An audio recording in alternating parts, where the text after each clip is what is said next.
Two tribes in Mukilteo on January 22nd, 1855. Okay, the first item on our agenda tonight is the new South Whidbey High School course offerings in ethnic studies and environmental science. Before we get into the presentation, I would like to extend my appreciation to the members of the United Student Leaders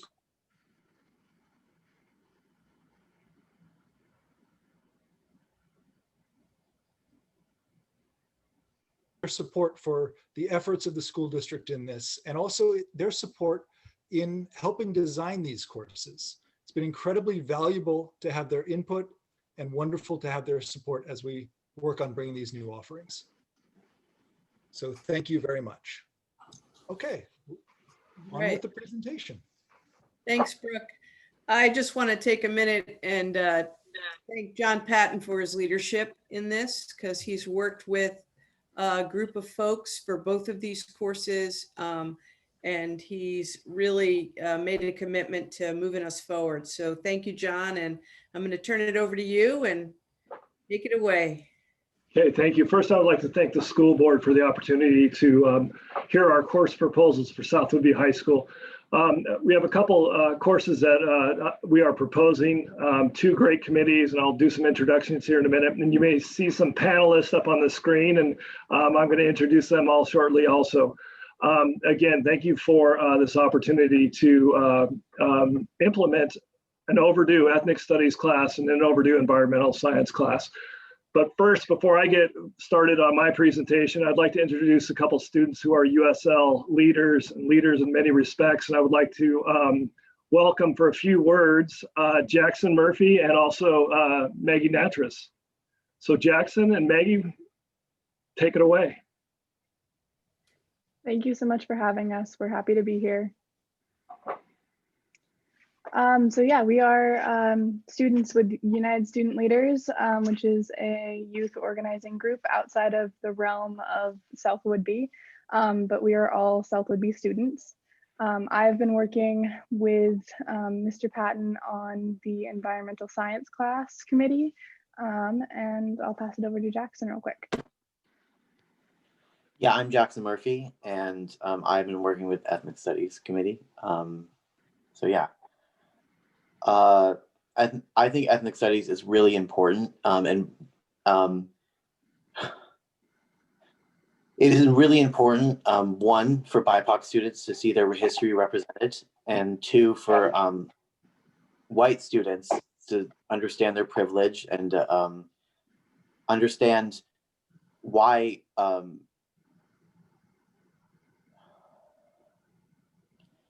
their privilege, and also understand that racism still exists, and maybe so I would stop hearing the N-word around school. And it is also, secondly, really important for LGBTQIA plus history, which will be included in this class. And it's really important, and the intersectionality between LGBTQIA plus history and BIPOC history, and I just think all of that's just so important. And I think it would really, really help the culture at South Whidbey and take the next step toward the future. So yeah, and I'll pass it off to Maggie for the environmental science. Yeah, thank you, Jackson. I think that we are all here because we support this class, the ethnic studies class, as well as the environmental studies class. For me personally, environmental studies is incredibly important because climate change and the things that are happening to our planet right now are one of the most important and most impactful events that our generation, or at least my generation, is going to have to face. And it's important for us to be knowledgeable on that topic and be able to speak to it and learn about it in our school system. It also gives the opportunity for South Whidbey to step up and add another science class into the mix, and for us all to learn more about that class and about potential jobs and opportunities in society that are going to continue to be important and have a higher demand as this world continues to change. So I'm incredibly happy to be here, and I'm incredibly happy that USL gets a voice in this as well, and students in general. Maggie and Jackson, thank you. I just would like everybody to know that Maggie and Jackson are perfect examples of leaders that we have in our district and our school. And if you think about it, the young people change the world. And these are two examples of people, young people changing the world. And I appreciate that. They really, our students have been catalysts in our change. And you have been heard and you will be continued to be heard. And they don't learn from me, I learn from them. And so I thank you, Maggie and Jackson, for that. So to move on, I'm going to share the screen, do a PowerPoint, and I'll do some introductions here in a minute.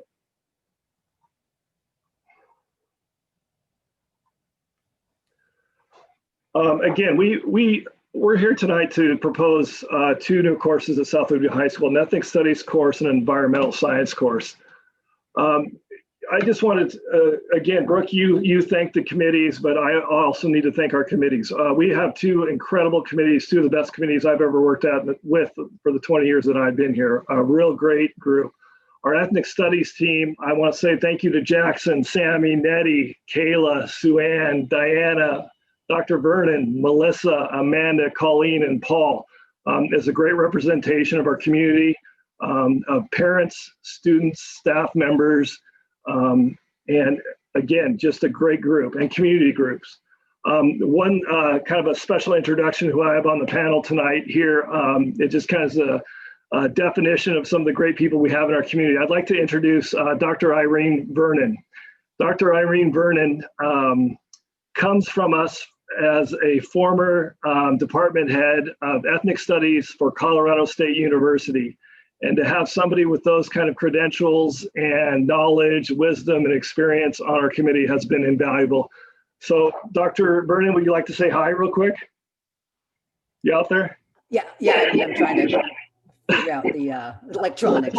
Hello, everybody. And I do also, can you guys hear me? Yep, we hear you. Okay, is that I'm honored to be here, and I do want to also do a shout out for both the students and for John. You know, I'm really proud to be part of the team. I feel like I'm really a part of the support, but they're really the leaders. And I'm here to answer any kinds of, questions about the field of ethnic studies if you have any, but I would also like to add that I'm also very honored to be here because I think this is a moment where we can, that we're working towards transforming education to better serve society. So, I'm proud to be here and I thank all of you and I await any kinds of questions you have for me. Thank you. Thank you, Dr. Vernon. And what I'll do tonight is first I'll go through the ethnic studies proposal, provide an opportunity for questions from the board and from community members, and then we'll move on to the environmental science piece. First, I think it's really important to share the goals of our committee. And the most important goal that we have is number one, is to make systemic change. And in light of everything that's going on in our society, as far as in the name of social justice, cultural responsiveness, things similar to that, we really have to do a better job at South Whidbey High School, and I'm speaking as the building principal. We're not where we need to be as far as our teaching our students how to be culturally responsive, how to be ready and prepared for a diverse country and world that we live in. So we need to make change within our system, okay? A lot of times, a lot of the research that I've done, you talk about the kind of archaic public school model, which is very Eurocentric, which is very, again, maybe not intentionally, but does not cater to a diverse group of people in our schools. So the big thing is to make systemic change. And something as a building leader and a building principal I can do is help change curriculum, evolve curriculum and policy. So the big number one goal is to make systemic change. The second thing is tonight is the ethnic studies course will be I'm proposing it be a required class for all freshmen. It would be a humanities course, which humanities would mean it would be a combination of English and history. Because not only are we looking at histories, but we're also looking at literature from counter-narrative viewpoints. This will replace an Eastern Civ freshman requirement. So what would happen is instead of our students taking 4 years of social history classes to graduate. They would take 3 and also an ethnic studies class. Basically, I think what we need to realize is with a 4-period day, we can offer, our students need 30 credits to graduate instead of the standard 24, which we see around the state. And most every high school in the state of Washington provides a world history class. So what we'd like to do is we would like to combine, like most of the schools in the state of Washington, we'd like to combine our Eastern and Western Civ class to make a world history. And in doing that, they would take that their sophomore year, and in doing that and creating that class of world history, we would combine, again, our Eastern and Western civilization, but we still would need to do a curriculum review of that course. Right now, just cursory, looking at some of the chapters, unit standards that we're doing in our Eastern and Western Civ, I don't think we're doing a adequate job in teaching African history and also Middle Eastern history. So I think that's something we also need to look at when we implement the world history component. Staff development, again, by changing curriculum, we are taking one step. By implementing these courses, the ethnic studies and the environmental science, we're taking one step. This is just the start of the process. We really need to look system-wide, cross-curricular at all of our courses that we offer. We need to be able to integrate equity, social justice issues in not only our curriculum, but also our pedagogy, which is our delivery. So I think it's important too that the board and community hear that ethnic studies is a concept that the state also has been working on. In a Senate Bill 5023, that's a link there. I won't go to the link. In 2019, the state legislature basically recommended that all schools, we have ethnic studies materials and resources in grades 7 through 12. And also the legislature encourages us, our schools, to have an ethnic studies course that incorporates these materials and resources. So again, it's not only the South Whidbey School District and the South Whidbey community recommending this, the state legislature is also. So right now, the State Board of Education is also recommending a future ethnic studies graduation requirement. So this is something we're going to see statewide. It might not be enacted next year, probably the year after. But again, we're ahead of the game, so we're ahead of the curve on this. But what their recommendation is to either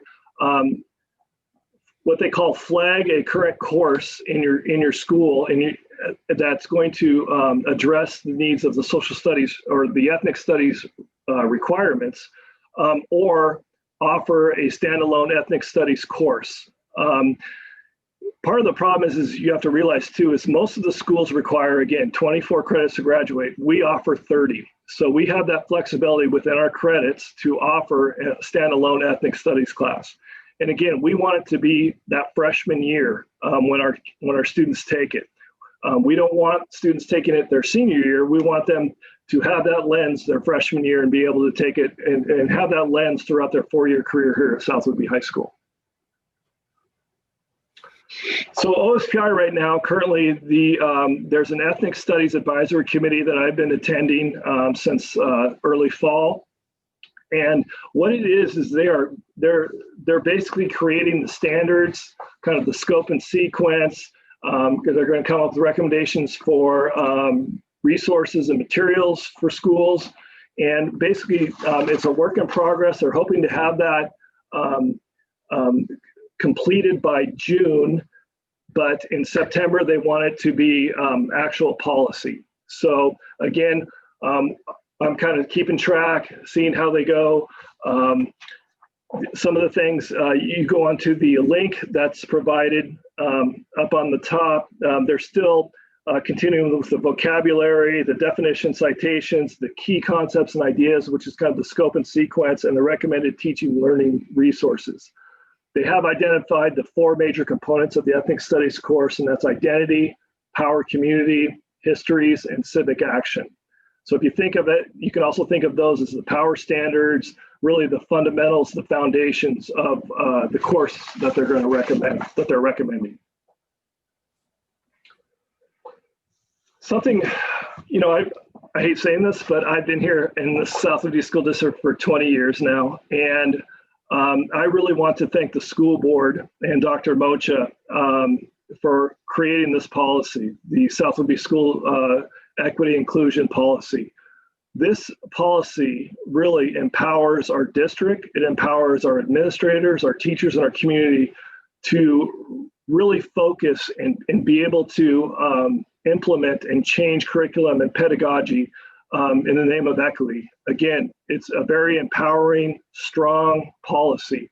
And I just took a clip out of this. The ethnic studies class, really, there's lots of components of this policy that really fit well with this, but I need to read this piece. In the policy, it says the district will adopt curriculum and teaching and learning strategies that leverage, reflect, and affirm the unique experiences and social, racial, cultural, linguistic, and familial backgrounds of our nation's all people, including current achievements and contributions to our society by global people of diversity. So again, this is a great empowering policy for ethnic studies and also for climate change, or excuse me, for environmental science also. So as we went through as a committee, you know, keeping in mind the 4 pillars that the state is recommending. There's also a really great book. It's called Transformative Ethnic Studies in Schools, Curriculum Guide, Pedagogy, and Research. And what we did as a committee is we looked at various kind of hallmark standards, pillars of some different programs. We looked at the state of California. We looked at Edmonds School District. Obviously, we looked at the OSPI. And these 7 hallmarks really, we agreed as a committee, should be the backbone of what we're doing in ethnic studies. Again, you go back and I'll just read the major points. The curriculum as counter-narrative, the criticality, reclaiming cultural identities, intersectionality, and multiplicity. Because I think that's number 4, intersectionality and multiplicity is, I think, something that we need to understand. This is not just a course about race and ethnicity. This is really about what we call microcultures. We have to understand in our society, in our community, in our school, there's multiple cultures. So it's basically what our students' identities are and what other students' identities are, and understanding those power dynamics between those identities. The 5th one is community engagement, which again, you know, we want a class that not only learns inside the classroom, but also out in the community. I think it's a class that really can help shape and work with our community members in the name of cultural responsiveness and equity. The number 6, pedagogy that is culturally responsive and mediated. And number 7, of course, students as intellectuals. And if you think about it, these 7 hallmarks are really, they cover the four power standards, the 4 pillars that the state OSPI is recommending. But I think these are more robust. I think these are more in depth. And these are something that we really want to use as the true foundation of the South Liberty High School class, something that we want to create the scope and sequence of what we do in our courses. We had a lot of great conversation about staffing and the importance of staffing. A really major component of this course, in order for it to be successful, is that we have the right person teaching this course. And I'll just come right out and say it. It could be a person from our district currently, but also I think I'm going to be looking, I know that I'm going to be looking also outside of the district. We need to find the best person that we can find for this course, because really there's an urgency, there's a real need. And my vision is the person that will be teaching this course is not only going to be a teacher, but is going to be part of our leadership team, is going to be part of our decision-making we make as a school. And also, I think somebody that can help with all of our teachers in our school, embed cultural responsiveness and equity into various cross curriculums. It could be math, it could be English, it could be history, any course. But really, I want this to be a leadership position also. And again, this is a great quote we got from the Transformative Ethnic Studies in Schools book.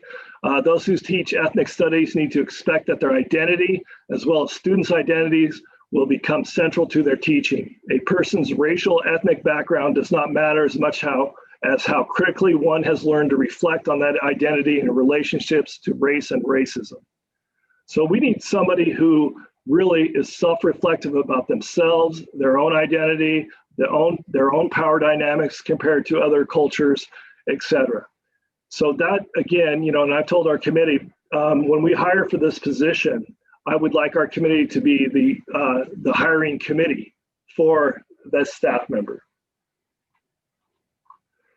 Timeline, obviously, it's not Wednesday 1/13, it's Thursday 1/14. So right now I'm presenting to you the proposal. The 27th, the school board has a general meeting and will vote on whether to adopt this course or not. In February, the reason this seems like a real rapid process, but the reason we're doing this in January is because mid-February, we're doing our course pre-registration for students. So we need to start the ball rolling as far as creating the courses and also obviously creating our master schedule. Monthly, the Ethnic Studies Committee, we will meet monthly. And if this course is approved, that's when a lot of the heavy lifting is going to start happening as far as scope, sequence, resources, etc. But even next year, we would like this committee to be a support advisory committee for whatever staff member we select to teach this course. And we can help with resources and insights and things like that. So not only, we're not going to just give it to a teacher and say, here you go. We want to make sure that we support that teacher. So we're going to have an advisory committee to help with that.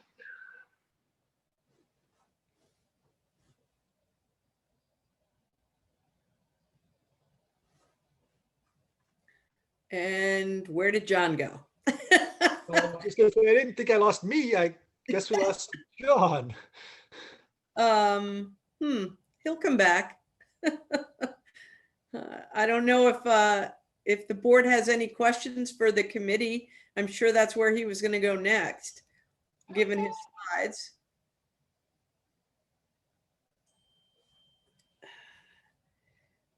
Oh, his computer is updating. So let's continue with board questions for the committee.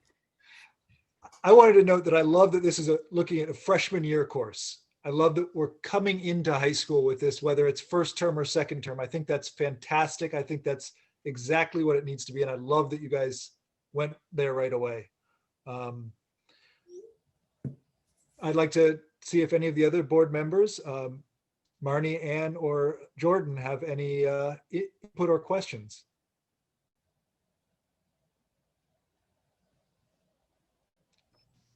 Well, as a newer board member, correct me if this isn't an appropriate question in this moment, but I'm curious if the folks from United Student Leaders feel that the input they provided to that committee, and Jackson, you in particular, if the input you've provided is reflected in the proposal that has just been presented, or if you have any observations about the alignment between what you're seeing and what the students had hoped for.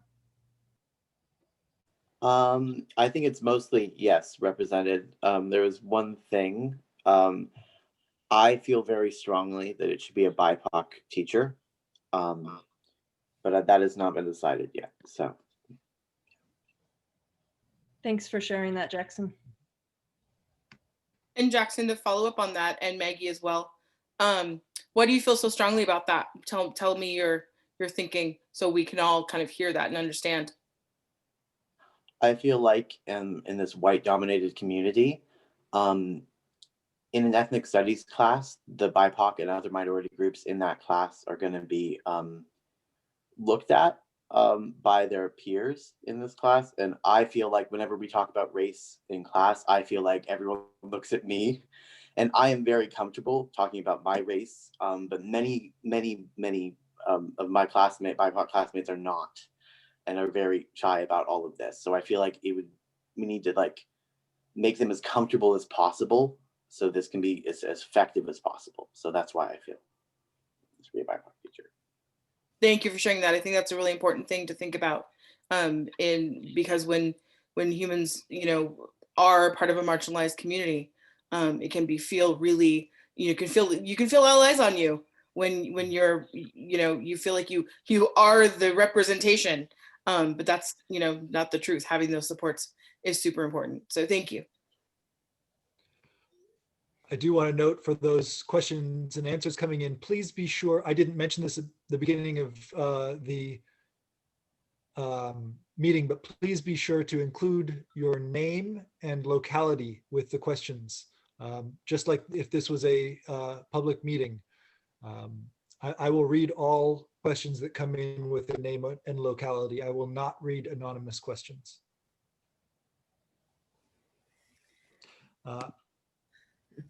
With that in mind, I have a question from Janet. I don't have a last name. I would love to have one to go with it, but we do have Janet who says, what a wonderful proposal and presentation. I am so pleased that the shift in perspective from several years ago. Will the middle school be doing something similar as it was mentioned that OSPI recommends ethnic studies beginning in 7th grade? And that's Janet Staub from Clinton. Thank you. So I can field that one. We are reviewing our curriculum at all levels. This is the beginning of really taking this on. And I don't want to put Susan on the spot, but Susan Milan is here, and she's a middle school teacher. And then, she's here regarding the environmental science course, I'm sure. But we are looking through the lens of equity as the board has directed. So it's going to take time, but we will continue to look at all that we are doing, so that we can have more than standalone courses, so that it's really integrated. So John is back. John, we didn't do too badly without you, so there you go. Good news, everybody. My computer's updated. Oh, wow. What a great timing. Okay, I will share and continue on. I think I remember where I was left at. Just a moment, John, if you will. Yeah. There's a question from Mark Eager saying, could we see evidence that Middle Eastern history is being inadequately taught within the social studies department for 9th grade students? That's a great question. So basically, that's anecdotal. I don't have one way or another. I've heard from a few students that they would like some more information on African studies and Middle East. I think I need to say too that Mark Eager, Mark Hodson, our history department is phenomenal, and they do a great job. Question from Julie Glover in Clinton. Similar question, Janet, just how about the elementary intermediate school curriculums? That would be a fabulous place to start with young people. And as Dr. Moshe said, I think that I can handle this one, is we're going to be spreading out from here. With this one class is the point of the spearhead, if you'll allow the analogy. It's a place to begin. Yeah. So we're doing a variety of work around equity across the district. And we're certainly, for example, looking at our library collection. The elementary school in particular is looking at its literature to make sure that it's inclusive.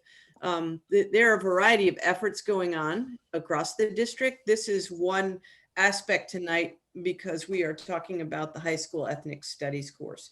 But there are efforts across the entire district, including training for our teachers around equity, book studies, various things happening. So it's not just this one thing, but yes, we're looking at curriculum K-12. Should I continue? Please. Okay, great. Thank you, and I apologize to everyone. So basically, I think where we're left at is, we talked about an advisory team for ethnic studies. It will continue this spring, obviously, and obviously next year. Staff selection, that's a biggie. We'd like to do that early to mid-spring. get that person in right away, start working with that person, because that person may have special expertises in certain areas, and it really needs to be a part of our scope and sequence and resources. Again, we need to finalize our scope sequence using the hallmarks that we identified as a committee. Our class resources, we've been talking about, we've been going over a lot of primary sources, possibilities, and I'll share with some of those here in a minute.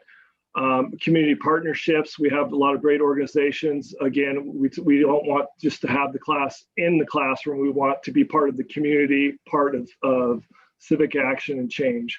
Also, summer staff development. There's lots of opportunities that we found that the staff member that we identify. Also, there's some great things in the state of Washington, and I'll share some of those resources here next. One of the first things that I did, this is basically I two different columns. It's links and some of the books that we've talked about as a committee. And the first thing that I did is with Mrs. Kayla Phillips, is we talked with Jeff Stone. Jeff Stone is the curriculum director for the Edmonds School District, and had a great conversation. He was an early adopter. He originally was a history teacher who started the actual ethnic studies courses in Edmonds School District as a teacher. And he kind of went up the ladder, and he's now pretty involved in the state, and obviously as the curriculum director at Edmonds School District. But again, he took us through his process, and he also shared their ethnic studies scope and sequence, which I was really appreciative of. So again, we went over some different models, curriculums, scope and sequence from the state of California. There's a professional development group out there called Washington State Ethnic Studies Now. And also, again, I think I've mentioned before that I've attended the Ethnic Studies Advisory Committee meetings through OSPI. The books, again, I talked a little bit about transformative ethnic studies in schools. It's just a phenomenal book, updated. Each member of our committee, I have a copy for, and so we've gone through those. Also, I heard a little bit about, this is really, you think about it, it does need to be embedded K-12, and we understand that. And so, a great thing right now, and I think you're aware, the middle school right now is using a book by Kendi called Stamped for all 7th and 8th graders. And Kendi also did a book called How to Be an Anti-Racist, which I think a lot of people are familiar with. But recently he came out with, it's called Be Anti-Racist. And this would be a great example of a primary source that our students can use. And it really is, it's a journal. It's more of a reflection, self-reflection that students could use. And I think it would be really powerful. So that's something that we can also talk about as a committee. And also, I just want to share Cultivating Genius. Cultivating Genius is a book by Mohammed that we are, as a staff, starting a book study with, and that will be part of our equity training. So I just wanted to share some resources with you also of what we're doing as a school also. So now we can do more questions about the ethnic studies course. And I have Irene and Jackson can answer any questions too if we have any community members or board members with questions.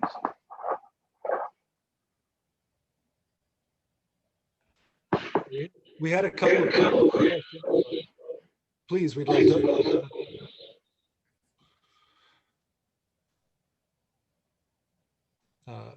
Jordan, do you have any input or questions? My only one question on behalf of the students is if, let's say, since it's going to be required for freshmen, if it was available next year, what would the availability be for a sophomore or junior or a senior to take that class? Yeah, It's a great that's a great question, Jordan. And we did talk a little bit about that at the community. In fact, I think Jackson might even had that question during our committee meetings. What we can do is we can figure out a way that, because it is for only freshmen, and you understand why we have to start it with freshmen, because we can't change graduation requirements, kind of on the fly for sophomores through seniors. We could provide opportunities that they could take the course, maybe if they're interested as an elective. We also talked that students, upperclassmen, maybe who are really passionate, could be a teacher's assistant, or we could figure out an independent advanced study course in it. And also, there's a lot of resources online these days that we could find maybe through various online learning programs too. If there's student interest, we probably can find something out. We could figure something out for those students. That's a great question, though, Jordan. I wonder if we could also make the syllabus available to any interested students so that they could follow along the lessons even if they weren't in the class. We could do that. In fact, and also, in our course description, if this class is approved, in our course description, also all students will be able to see that the foundations of what the course will be. And if there's interest in upperclassmen, we can identify those kids and figure out some alternatives. Peter Morton from Langley notes that the Langley City Council just formed an advisory board in dealing with systemic racism, and he suggests that this group may be an additional resource for the South Whidbey High School Advisory Board. And we would love that. That's what we want implemented also, is community engagement. We want connections, partnerships. Yes. Thank you, Peter. Are there any other members of the advisory committee who'd like to chime in on anything else that may have slipped through the cracks, or anything they'd like to add in addition to what was presented? Is that me? Is that our group? That's you, Irene. Okay. I just have to say this because it is, to me, so interesting and so actually delightful. I've been in the field of ethnic studies for 40 years. I'm showing my age, but it's been a long time. And it, as I have mentioned before, to others, it is a discipline that came out of struggle of BIPOC people, of not having their voices heard, their histories heard, their cultures, their language, their lands, and everything else. And so I have watched over the years how difficult it has been to implement even ethnic studies at a college level.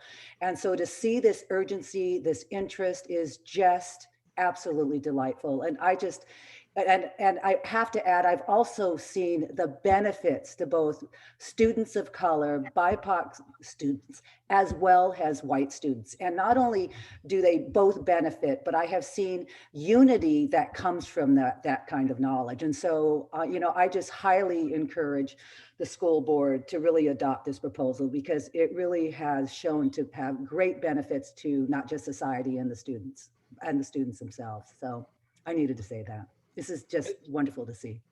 Thank you, Dr. Vernon. The thing that I'm most encouraged about, as you say, is that this isn't just coming from the students. This isn't just coming from the staff. This isn't just coming from the school board. This isn't just coming from the administration. This has been coming from every direction. And I find that very encouraging. Kudos, yes. And Brooke, just kind of following up on that, is I'm really encouraged by the State Board of Education. It's going to be a graduation requirement in the next year or two. Question from Donald Miller in Clinton. Is there a process for maintaining the student members in the advisory committee? He said, what was the question again, Brooke? Is there a process in place for continuing student membership on the committee? Yeah, absolutely. Yes. No, there will always be students on this committee. There has to be. There needs to be. That's probably the most important group within the committee, is our students. We have been, just to add on to that, if I may, we have been hearing from our students for the last 3 or 4 years that they want voice. And it's really important that we continue these conversations. We have a monthly meeting with the United Student Leaders, and they are a great representation. Always open to meeting with students to hear directly from them, because I think that it impacts, especially our high school students. They recognize the impact so clearly. And just as an aside, not to mention the student's name, but I got a letter, the board and I got a letter from an 8th grade student who was very clear about wants and needs, and regarding all kinds of issues, including the teaching of history, the recognition of LGBTQ plus students, all kinds of concerns with some suggestions. As an 8th grader, I was so proud to see such an articulate student at that level talking about these really important issues. So this is not going to go away. It's only going to increase the more we find our way to give student voice and use it constructively. So I couldn't be happier. Okay. Like me to can go ahead. I was If I going to could say, add any other something. questions or comments from board members or community members or community members? I could talk real quick to students who are being hopefully added onto those committees. So far, it has been only USL. And Jordan, for example, is here on behalf of the student body as well. But any and all students who are interested should reach out, because the more student voices that are heard and brought forward, the better. We don't represent the entirety of the student body, and we aren't planning to. So if there are any students who are interested in learning more, directly impacting these classes, please reach out to someone, if not me personally, then someone on this board, because your voice is important and needs to be heard. Mr. Patton, I believe, would be the correct person to reach out to on Yep. that. Correct. But thank you, Maggie. Absolutely. Okay. One more shot before we move on. Okay, I think we're good, Mr. Patton. Go ahead. Okay. Environmental science, another high-powered group. Really appreciate it. All these people's, again, both committees worked very hard, very passionate, put a lot of time and effort and energy, a lot of evenings. So I want to say thank you to everybody again. So environmental science, shout out and a thank you to Maggie, Annie, Claire, Kelly, Derek, Sarah, Maddie, Susan, and Seth. I'd like to introduce also a couple of panel members from our committee. Obviously, you've met Maggie, she's on the team, but also Derek Hoshiko. And Derek is a parent, community member, also part of the E3, which is a nonprofit organization, and their purpose is, and I'll quote, their purpose is works to convene, catalyze, and communicate equitable environmental and sustainability education across the state of Washington. Derek, again, great experience, great knowledge, and he is a guest lecturer, speaker, speaks at different colleges and universities. And I just want to say, welcome, Derek. I want to say hi, Derek. Hi, folks. Thanks for having me. Thank you for the introduction, John. It's great to be here. I'm really excited. Thank you. Okay. Also, I would like to introduce another panel member, and I'm sure that we all know her, Susan Mylan. Susan Mylan is our 7th grade science teacher. And I think we need to realize what a gem she is for our community. I don't know if people know this, but she writes and helps develop curriculum for the state of Washington in science. She's also been a part of creating the standards for the next generation science standards. So again, we have somebody in our community and our school that does a lot of work for not just our local community, but also for the state and the nation. So we, again, very talented. Susan, you want to say hi? Is she there? I'm here. I'm back. I'm never on this end of the Zoom call. It's so weird. Yeah, just good to see everybody. Just so proud of our students. Their voices are leading the way, which is what we want. And it's just fantastic. So good group of people, just wonderful stuff moving forward. And I think, it gives me such hope, especially during this time of pandemic and everything else going on, that this is the light that we need right now. So really grateful for that. So thanks everybody for your good work and moving us forward in very, very positive ways. It's awesome. Thank you, Susan. Again, goals, number one goal again, I want to go back to make systemic change. Really the umbrella of the equity work that we're doing here at South Whidbey High School, it involves, we have multiple subcommittees. And one of those subcommittees under the umbrella of equity really is environmental science. There's so many social justice pieces of that course. And, it's about climate science, food insecurities, a lot of different concepts that we'll talk about a little bit tonight. The second thing is to implement a CTE environmental science course. So this not only will be a lab science course, but it'll also be a career and technical education course, which is great in many ways, because I hope, as you all know, that really what we call green jobs, really jobs centered around environment, food sustainability is really on the rise, and really something that our young people need to know about as they go into future careers. So not only is it a science lab class, but it's also a career tech education class.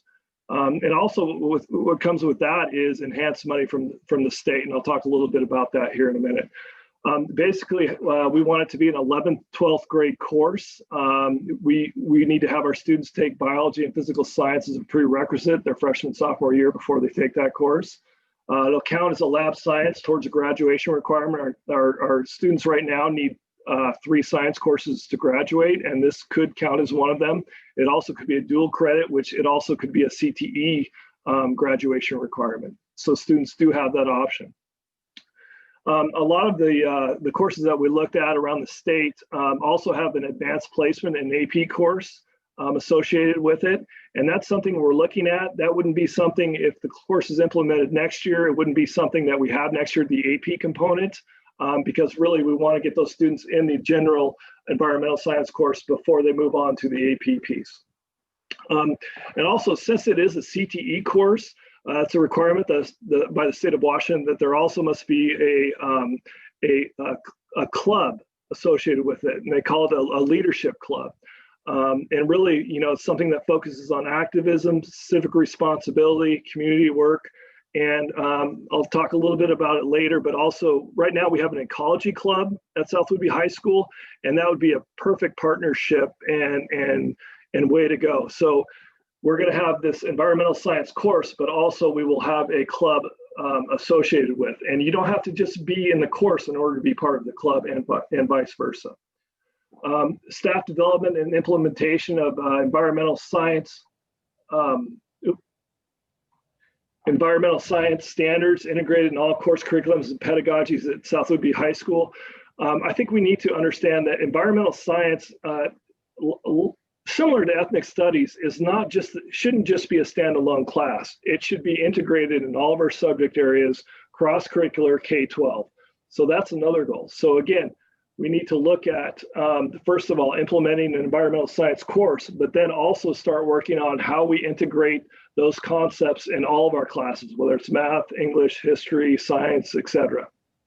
We'd also like to make South Whidbey High School a green ribbon school. I think this would be a great goal for our school and for our community. Basically, really looking at making our campus 712 a net zero campus. I think that would be a great thing for our student leadership club to focus on also. Again, we're in the perfect community for partnering with local community groups, educational groups, and industry advisors.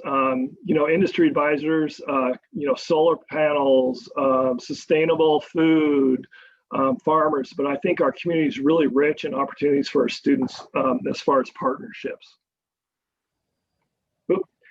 Like I shared with our ethnic studies, we talked about the hallmarks. These are the points that our committee identified as really what they wanted to be the major components of our course. And I'm not going to read every single one of these to you, but it's really a lot broader of a course than you can imagine. There's a lot more components. There's things such as equity, climate and environmental justice, food justice, green industry, mitigation and adaptation. There's all these different concepts and points that are really crucial. And again, These are going to be basically the standards that we're going to have in our course. And again, we'll build upon the scope and sequence based on these components. I'm not going to go into each of these links and read word for word. We'd be here all night if I read all of these standards to you, but I wanted to share with the board and the community basically how the state of Washington sees the integrated environmental sustainability standards, K-12. That first link really is kind of shows the embedding of environmental science, K through 12, and all subject areas, cross-curricular. Also, the next generation science standards, which Susan Milan is very familiar with and shared. It just shows the components of the environmental science course covers those next generation science standards. That's something that we need to know. And also, I just added the resources on the OSPI website for environmental science. A lot of great resources there also that board or community members can look at. So since it is a CTE course, it's a lot different than the BEA or what we call the general courses that we have at our school. A CTE class, we have to apply to the state of Washington to have course approval. And this is done because they want to make sure that since they are paying enhanced money through the state for the course, that we're following some of the guidelines and some of the standards and requirements that they're asking for. So these three frameworks right here, the links, the first one is just a basic template that the state of Washington recommends. The second one is the AP Advanced Placement Environmental Science Frameworks that the state of Washington recommends. And lo and behold, Susan Milan's husband actually works at Mariner High School and is an environmental science teacher who helped create the environmental science frameworks for Mariner High School. And I want to click on this because this is something that we have to do as a committee, is create these. It's pretty in-depth, 37 pages, and this is something we need to create and then submit to the state of Washington for approval this spring. So I just wanted to show it really is very, very comprehensive again, and this is done because it is a CTE course.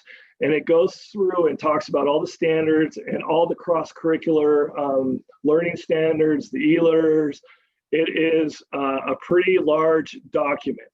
And again, ours will look very similar to this, but again, I go back to those crucial components that we talked about earlier, and those will be embedded in this framework when we submit it to the state of Washington.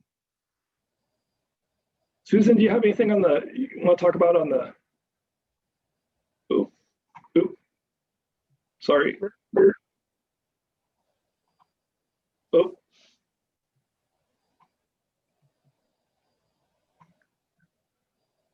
Having technical difficulties, hang on.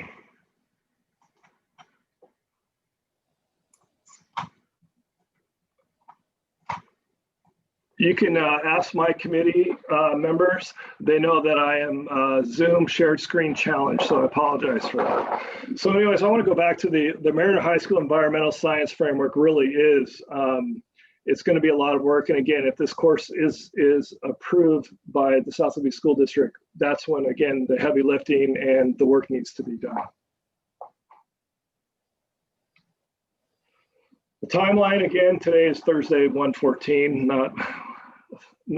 Thursday, 1/14, not Wednesday, 1/13. So this is the kind of the timeline that we've been following as a committee. Wednesday, we hope that we have approval by the school board. In February, again, we are pre-registering for our students, and it'll be interesting to see if this course is approved, how many students sign up, and based on that, those numbers will dictate how many different sections we have for our classes. Do we have 2? Do we have 3? Do we have 1? So we can kind of see that to create our master schedule. And in the spring, and actually probably sooner, is we need to start with the curriculum, the resources, start putting together the partnerships, finishing up the frameworks, and We also need to start figuring out the staff selection for environmental science. I think it is a course that we have qualified members in our district that would be interested in and would do a great job in our district. And in the spring, of course, once that frameworks document is completed, we'll approve it. We will submit it for approval to OSPI. Monthly environmental science committee meetings. And also, again, the environmental science committee will kind of, if this course is approved next year, it will actually be called a GAC, a General Advisory Committee for this course, which is also required by the state of Washington that you have an advisory committee for a CTE course. In summer, depending on who the staff member is, we'll help out and support staff development and go from there. In progress, obviously, school board approval, instructional materials, lab equipment, and I don't know if I really emphasized it yet, but we want this to be a class that isn't just inside the science classroom and inside the lab. We want the class to be out there, out in our community, outside, working and learning. I think it's really important that we get our students outside of the classroom. Also, we still have to figure out who the instructor will be, the professional development, which I talked about, the partnerships, industry advisors, and the Student Club Association, the Ecology Club, which we can make an official partner with that course. So any questions on our environmental science proposal to myself, Maggie, to Susan, or Derek? Board members, you've got first call there, and community members, if you want to chime in as well, now is the time. Please, if you do chime in, include your name and general location. I'll note, since no one else is jumping forward, that I love that you're looking at this as a CTE class. I think that's a fantastic angle to put on this, because it does acknowledge the importance of environmental sciences to technology, to the economy, to everything to actual working positions as well. I think that's fantastic. Yeah, one of the things that I'm really excited for with this course is that it has connections everywhere, and it can be used in a ton of different ways to explain things just besides the environment. So I'm really hopeful that this is going to have a wide reach. I want to echo what Brooke said about the importance of the CTE focus. I just have heard my own students, my own daughters who are students in this district, express a desire for more relevant real world learning. And I think this is a perfect example of how we can provide that for all the high school students in our district. And perhaps I missed this point, and if so, I apologize, but will this be a required or an optional course? So that's a great question. It's not required per se. We require 3 credits of science to graduate and 2 credits of CTE to graduate. So students can take that environmental science as a CTE graduation requirement or as a science graduation requirement. So I don't know if that answers the question, but yes or no, it's an option for the graduation requirements. Can it be both, John, or does it have to be one or the other? It can be both. It could be also dual credit. Okay. So there'll be a lot of motivation to take it. Oh yeah. I think more students are going to take this course because they're interested in the subject really than being a graduation requirement, truthfully, from what I'm hearing from the students. I mean, there is a passion in our student body for this. Out of curiosity, what are the other third tier science courses that it would be competing with, as it were? Is that astronomy and physics? We have physics we offer every other year. We have earth, we'll still have earth science. We have chemistry. And also we could even add our second semester, which is a AP bio class. Okay, thank you. Jordan, Ann? Nothing from Jordan. Okay, and I'm not seeing any questions from the community on this one? So thank you to Mr. Patton and to both of the committees. Thank you for everyone who put in such obviously hard work on this and set up some great groundwork for what I think are going to be some pretty good classes if we approve them, which I like what I'm seeing.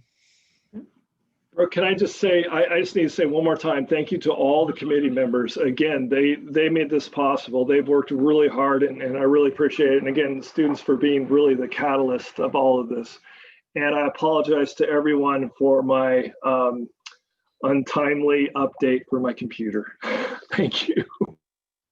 And I would like to conclude by saying thank you once again and commenting that both of these, even though I'm not on the environmental one, that these are both really important classes because they actually are deeply intertwined in regards to race and the environment. So it'll be nice as time goes on that you see both ethnic studies content in environmental classes and environmental classes in ethnic studies classes. So kudos to all of the good work that you have done.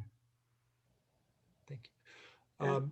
From the community, I will note that the complaints that Mr. Patton put forward about the history taught on the Middle East and Africa are anecdotal only. Only anecdotal, nothing more than that. Just wanted to note that. From Peter Morton, sorry, it's me again, not a problem, Peter. Whidbey has an active climate change lobby chapter with members who would be honored to have an advisory role and a retired UW climate scientist who shared the keynote role with 2 students who were on your chart in the Climate Change Conversations event in November 2019. USL has an emergent initiative with the Langley City Council as well. Kudos to all, Peter Morton. Thank you for that information and update, Peter, and I'm sure that Mr. Patton would welcome additional advisory on that if folks were interested in joining in, as you mentioned for the other class. I would like to add one more thing, if I may, that sort of addresses one of the questions that came up on the first course, is that there is a real strong effort K-12 now that and really has been developing over years now, but I feel like we've come a long way with our environmental studies and sustainability efforts. In particular, K4 now with Susie Richards leading the way. We have a K8 very high, strong involvement working with the NOAA grant right now, the BWET grant. We're now part of that. So it's the high school course is part of a larger K-12 effort that's really come forward. So just wanted to let everybody know about that. So in case you didn't. And I just want to sort of backtrack. Susan Milan was instrumental in helping one of our schools become a green school. The elementary school was a green school. So, you know, she's got experience getting us there, John. So I just want to finish up here saying, again, thank you to all of the committee members and for John to taking this leadership role to initiating these courses, and hopefully the board will see their way to approve them and we can move on. I think that we have that right there. Just one moment, and then we can, I think we can prepare for the face-to-face instruction, health and safety portion of this. I have one answer I'm going to send in real quick. Yeah, I'm going to ask Christy to, so thank you to all the panelists. We're going to exit the panelists from this section, and we do have one panelist to bring in for the next, which is, we have Keith from Island County Public Health. He's the Director of Services, I think, Keith? Director of Health Services. Thank you. Perfect. So Keith will be joining us. I'm going to take us through the face-to-face instruction, and there's a point where we need Keith to help us out with the health department's ability to help us. And of course, Keith, you can always jump in if something strikes you while I'm presenting about face-to-face instruction. I'm going to bring up my screen share, and we can start whenever you're ready, Brooke. just one moment, and you can bring up the screen share, and I will get, I'm just finishing a response to something that will pop up in the Q&A section in just a moment. You can certainly get started sharing and going with the presentation. Okay.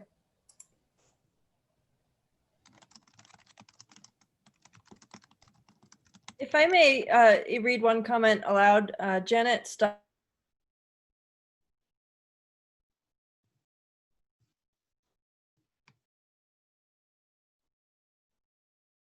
Did I freeze? Did Marnie freeze?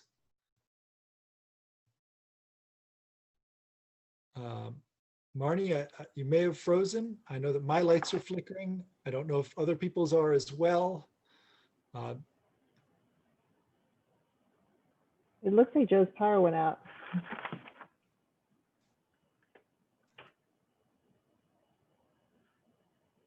So I'm seeing motion from Jordan and Christy and Ann.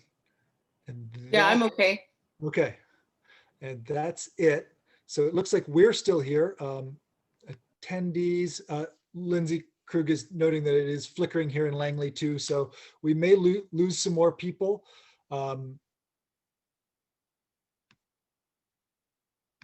Let's see here. Marnie was reading the question or comment from Janet Staub saying, I want to thank you for all the excellent work on these two courses and system-wide change. That's absolutely, thank you as well. The committees and Mr. Patton have done a ton of work on these. And it's very clear to me that there's been a ton of work done on this. And I'm very proud of the work that they've done for the school district. And I'm glad that we've seen some motion there. Let's see here. Hopefully we'll get Dr. Moshe and back here shortly. If not, we may have to simply go through. Oh, I don't have the presentation here on the, oh, Marnie appears to be back.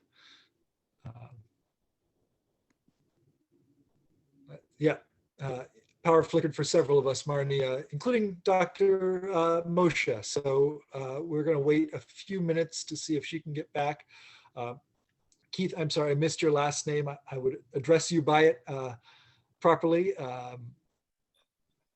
My name is Keith, and you can address me as Keith. That would be great. All right, Keith. I try to use titles where appropriate, but I will be happy to address you.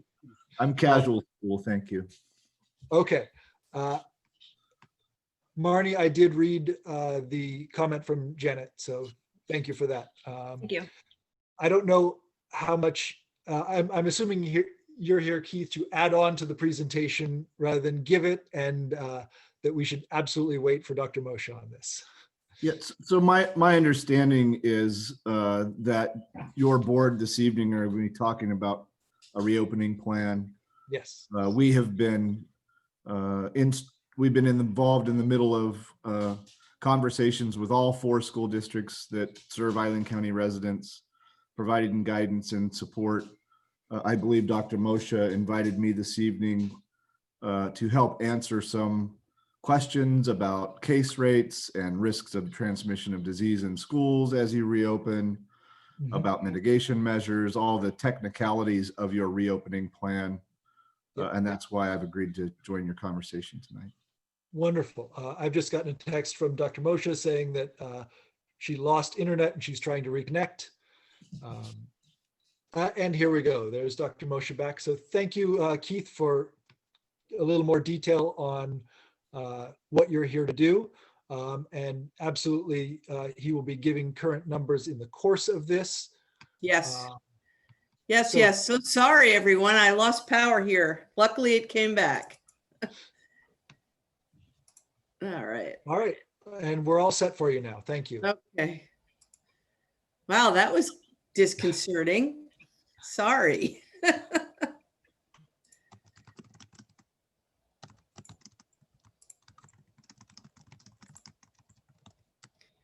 I was hoping you would have just taken care of all of it, though. You didn't.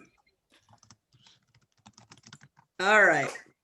So, yes, here we are to talk about education in a pandemic again. Hopefully this is going to load. There we go. Okay, so as I reorganize myself from that little adrenaline rush, I'm like, no, that couldn't have happened. Anyway, so here we are tonight. We'll go over our goals as always, where we are, what the metrics now look like, and how we're going to move forward. So of course, our first priority has been and continues to be the safety of everyone, including our staff. And we're going to go with the science and move forward as well as we can with that science and provide a robust education for our students as we go. So at the moment, we're back to where we were right before Thanksgiving. We have kindergarten in, we have students K-12 with special needs in, and students that are most at risk also in. So we're continuing with that. That means that we have all of the proper protocols in place and are moving forward.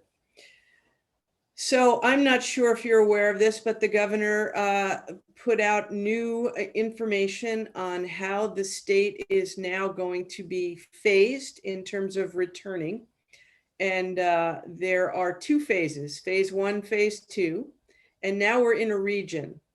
And the state is divided into several regions. We are with 4 counties, Island, San Juan, Skagit, and Whatcom. So you can see here how the regions shake out. We are in the north as opposed to Puget Sound, which we've often compared ourselves to because they are right across the water. But the powers that be put us in the north. So now, in order for anyone to move from phase 1, which all places in the state are in phase 1 until the 18th, and then can potentially move to phase 2 if they meet all 4 of these metrics. So the first one is the one we're used to seeing. That's the rate per 100,000 of the population. It needs to be a decreasing trend when they look at the metrics, which they look at every Friday. So the way it works is on Friday, the metrics are looked at. The decision is made as to whether you're phase 1, phase 2. If in order to be phase 2, you have to meet all 4. In order to stay phase 2, you have to meet, right now, the way the rules are, at least 3. It has to be a decreasing trend in hospital admissions. There have to be less than 90% occupancy of ICU beds. And the positivity rate needs to be less than 10%. The positivity rate is total number of positive tests divided by total number of tests. So those are the 4 new metrics we're looking at. So here we are in our North region. And if you look at this, I want you to especially look at the dates. Now, we're all across the state looking at the same date block up here. And this is as of Friday, what our phases are.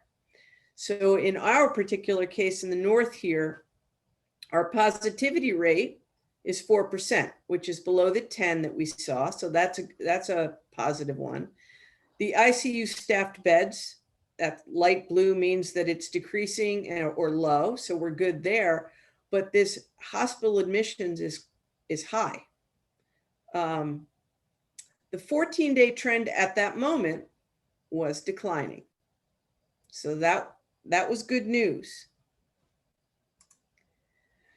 Of course, schools are in a whole different category. So I tell you all of that information, and then I tell you that, yes, but we're in a different category. Schools make decisions based on the Department of Health guidance. We're used to seeing that. I'll show it to you in the next slide. There is some updated science about how schools are able to mitigate the disease, especially with younger children, if those protocols are kept very carefully. The 6 feet apart, masking, hygiene, putting kids in cohorts, and so on. And we want to continue our plan of starting small and building on success. So this is what we're used to seeing. This is what they had been calling the decision tree. It's guidance now, but it's still these trend rates. right? They call it moderate here, 50 to 350 cases per 100,000. The positivity rate, 5 to 10%. Remember, the governor said under 10. Trends in cases and hospitalizations. So I'll tell you that we remain in the moderate rate. And the recommended education modality is prioritizing our younger students if they're not already in. And if we show that we can keep the transmission down, then we slowly go forward as long as these case rates remain under 200. And then there's the extracurricular piece, which of course changed from this slide because it's based on the governor's phases, which we'll talk about. So if you gain nothing else from this, the landscape continues to change under our feet as we go along, and we're working to keep up with it. So this is the latest from Island County, and they are, Island County Public Health provides this for us. They are a great partner. I want to thank Keith for being here tonight. We meet virtually every Wednesday, the superintendents and other school leaders from our area, our Island County area, and we get the latest information. So you can see here, this is the post-Christmas, post-holiday break. We're trending up again. Now, we knew this was going to happen. It was predicted, and there it is. So you can see when that information that the state put on that phased plan, we were declining, right? Our rate was going down. That was data from this period. The data after that period already shows the increase, but that's not reflected on the state's data. So we have to be cognizant of where we are in our own area. The other thing that I want to point out is we don't have control over where we were grouped. And I know that it can be frustrating because Whatcom and Skagit are surging and King County or Snohomish may be surging. And here we are in Island County, and why can't we do what we need to do? Well, we can, but we have to meet certain criteria. So basically, the first question, and this is again from the Department of Health, is can we implement the recommended health and safety measures? Well, we know we can because we're doing it for kindergarten, special ed, and our students with high needs. We also have to remember that we have to be able to staff the students that we bring in. So we've got to make sure we've got that in place. So the question here, does the school have plans? Well, it just so happens that we have very clear plans. So just to I'm not going to go through all of this, but we have health and safety planning that is in place. And staff are familiar with this. This has been gone over at faculty meeting after faculty meeting, if my slides come up. So there's our preparedness plan.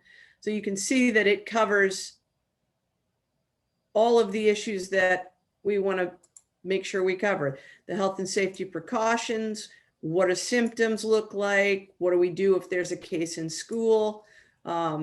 What are the leave policies that we have in place? What mask for the task? So on and so forth, so that we've made sure that we have a plan and that we are able to implement the plan. So the next question is, if you have such a plan, do you have specific answers for how you're going to mitigate risk? How are you going to protect your staff and students at high risk? Well, we have leave allowances in place for staff if they have high risk. They have medical reason for being unable to be in person with students.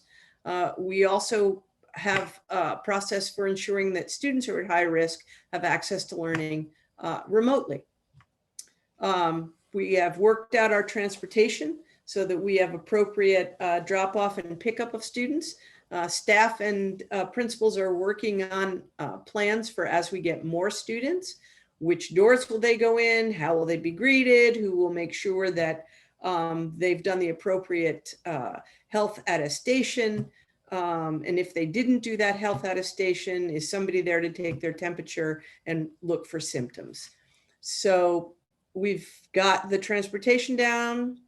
We're grouping students, especially at the elementary. They will be in cohorts, small cohorts. As we get moving on to the middle and high school, it needs to be clear to folks that that won't be as readily able to happen because students will be changing classes. Those classes will still be small, but that's another piece of what we have to look out for at the upper grades when we start to bring our older students back, is how are we going to make sure that we are limiting their contact with others as much as possible. No matter what, we have to be at least 6 feet apart. And we have classrooms set up, furniture moved, desks 6 feet apart. Hand washing and sanitizing and making sure that teachers are able to do that in between. That's something that we're putting in place or have in place. No question about masking up, must be masked up. And we even have a process in place that if students refuse, not that they are unable because of a disability that's documented, but if they refuse to keep their mask on, then they won't be in school face-to-face. They will have to go remote.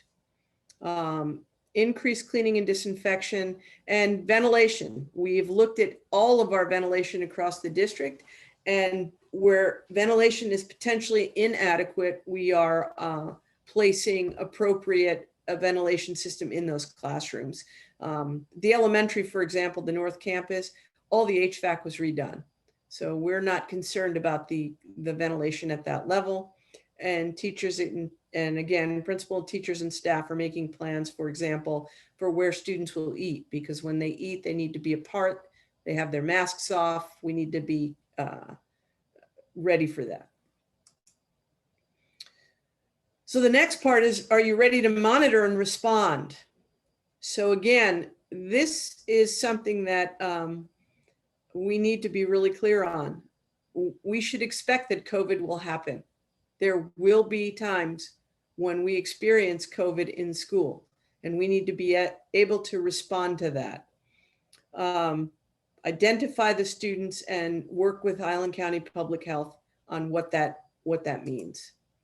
So in terms of what the schools must do, and I'm going to bring Keith in on the next slide, is can we ensure the monitoring of symptoms? We have 2 outstanding nurses. We have assistants in the health room. We know symptoms. They know how to monitor those symptoms. We have staff who've been trained on what is the attestation. If it's not there, we're taking temperatures and checking students. And then what happens if you do have a sick student? We have isolated areas where we can put students while they're waiting for families to come get them. So we do have a plan in place for that. I want to take a moment. I know our nurses are on tonight. They certainly have helped us in so many ways to respond and react already, but also to prepare for more students coming into school. And do we have letters drafted to inform families if we have a confirmed case? We do. We haven't had to use them yet, but we do have them. The next part of what DOH is asking us to do is to make sure that our local health department is on board with us. So I'm going to ask Keith. He knows I'm not putting him on the spot. He knew that we was going to be asked these questions because he's been asked them across all the districts in the county, because it's something we need to answer. So Keith, if you could just jump in on and help me out here on where you come into all of this as Island County Health. Yeah, great. Thank you, Dr. Mocha. One of the most important response activities for COVID disease in the community is when we identify individuals that have tested positive for COVID, both to isolate them away from the remainder of the community and identify anybody that may have come in close contact with, to ensure that those individuals are quarantined for a period of time where we can determine whether or not they may have been transmitted disease from that primary case. So the way our process works in the state of Washington is there are hundreds of health conditions, we call them notifiable conditions, that are reportable. So if a doctor tests one of their patients for a condition, or a laboratory tests someone for a condition, and it's deemed that the person that's being tested tests positive, that condition is required to be reported to local health jurisdictions. And we go about a process of doing case investigation, identifying where that person has been, who they've been exposed to, where was the likely exposure, who else have they come in contact with. And in the perfect scenario, public health would be the first entity that would find out about the positive case. But indeed, the scenario that we're operating under is not a perfect scenario. It's more likely that the individual will be notified by the laboratory or their doctor. That individual will then be responsible for sharing that information with their coworkers, with their workplace, with their family. So the relationship we've formed with all of our school partners is whoever determines the identification of a positive case of disease then communicates that case with public health, with coworkers, with institutional partners, with family members. In the case of a positive COVID parent, child, school employee, we would be working directly with the school institution to identify the close contact list, to ensure that the case is isolated away from the general community. We would conduct, I apologize, I've got two rowdy dogs down here under my table. We'd identify who they came in close contact with. We would reach out to those individuals, monitor their health status for a certain period of time. For contacts, it's 10 to 14 days. For cases, it's 14 days. We ensure they have access to health care. We have a couple of grants in place to pay for, if necessary, the isolation and/or quarantine of individuals or cases. And all of that work is done in very close conjunction with the schools. We have identified four institutional types that are our highest priority for response. Cases in long-term care facilities, cases in healthcare facilities, cases in schools, and cases related to other cases or representing outbreaks in the community. And so all of those four case types receive our highest priority, and then work with educational institutions to make sure that we're following up.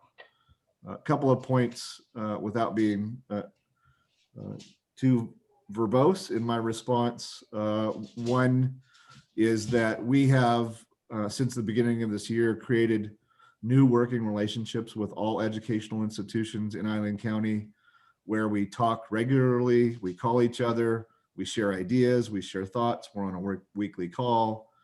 I think we share plans, we talk about plans, we compare plans across school districts and our private school systems. And I think that new relationship development that we've created during this pandemic has brought us to a place where I think our response activities are going to be very timely in terms of investigating new cases and contacts. And you may have read in the media that we are now sharing our case investigation and contact tracing with our state partners.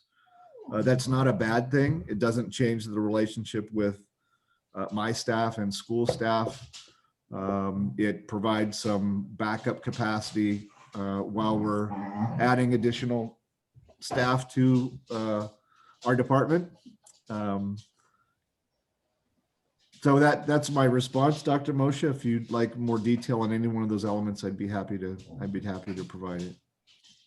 No, I don't know if the board has any questions, Keith. You and I get to speak on this weekly basis, so I don't know if the board needs more information, because I've heard you say these things before and feel very confident. but I would welcome the board's questions. Be happy to answer questions. Are there any questions from the board? Anne, All right. Jordan, Marnie, Andrea. Hi, Andrea, by the way. Oh, I apologize for my tardiness tonight. Thanks for being here. I know it was a tough call for you, so I appreciate it. Okay, so again, Keith's not leaving, so we can follow up. I was gonna head into the issues around, what does it look like if we do come into school and so on. And then at the very end of this, come up with some recommendation for the board to talk about and give us some direction on. So the model right now that we're talking about, and it changes a little bit depending on the level, but it's really important, this part of what are we doing when students are in school. Doubling down on the protocol, I believe, is what the way Keith said it to me back when we first started talking about coming back to school when cases were rising. Ensuring that kids are masked and adults are masked at all time. There's no time that people aren't masked except when they're eating, and when they're eating, they need to be more than adequately spaced apart with adequate ventilation. Luckily, we live in the Northwest where lots of covered spaces exist outside. So we have opportunity. 6 feet apart, making sure that when, we've got cones in the hallways, we've got marks on the floors for hallway movement, enforcing hygiene, and again, ventilation. So at the kindergarten level right now, we have students in cohorts, they're in school 4 days a week for 4 hours. That model will only be in kindergarten, and it's based on the numbers of students we have. They're able to do it 4 days a week for 4 hours. The 1st through 4th grade cohorts, again, students will be grouped in cohorts so that they have no contact with other cohorts of students, so that we can ensure, worst case scenario, we can make sure we know who their contacts would have been. Though I found it very informative to understand that a close contact is not someone that you've been staying 6 feet away from with a mask on, right? It's if you were in close contact with someone where you could have actually shared aerosol. So we will maintain these cohorts. The direct instruction will be on site in 1st through 4th grade, 2 days a week for 4 hours or so. And I'm saying 4 hours, it's give or take depending on what we actually make as a final schedule, but it will be a reduced day for those 2 days. And then they will be remote for 3 days. And the teachers will guide that instruction when they are in remote status. As we go up in grades, and this is a little bit of a change, I did have one conversation with a parent about this over email. Students will be in groups of 10 or so in the classroom, but they will work within a pod of about 40 students, because once again, they will change classes, they will pass in hallways, they will potentially be 6 feet away from a student in one class and not see that student in the next class. So that's a little bit different than what we have at the 1st through 4th grade level. At the 7th through 12th grade level, the class sizes will be small, but they'll be, again, in a bigger group because they'll be changing classes and so on. But it's really important to remember that passing someone in the hallway is not being in close contact with them. It's like being at the supermarket. You pass them and you're not having a total of 15 minutes of contact with that individual or with individuals. So again, greater risk as you go outside of the cohort model, just to be clear on that. So we have tentative schedules all set to go. I'll start right at the elementary.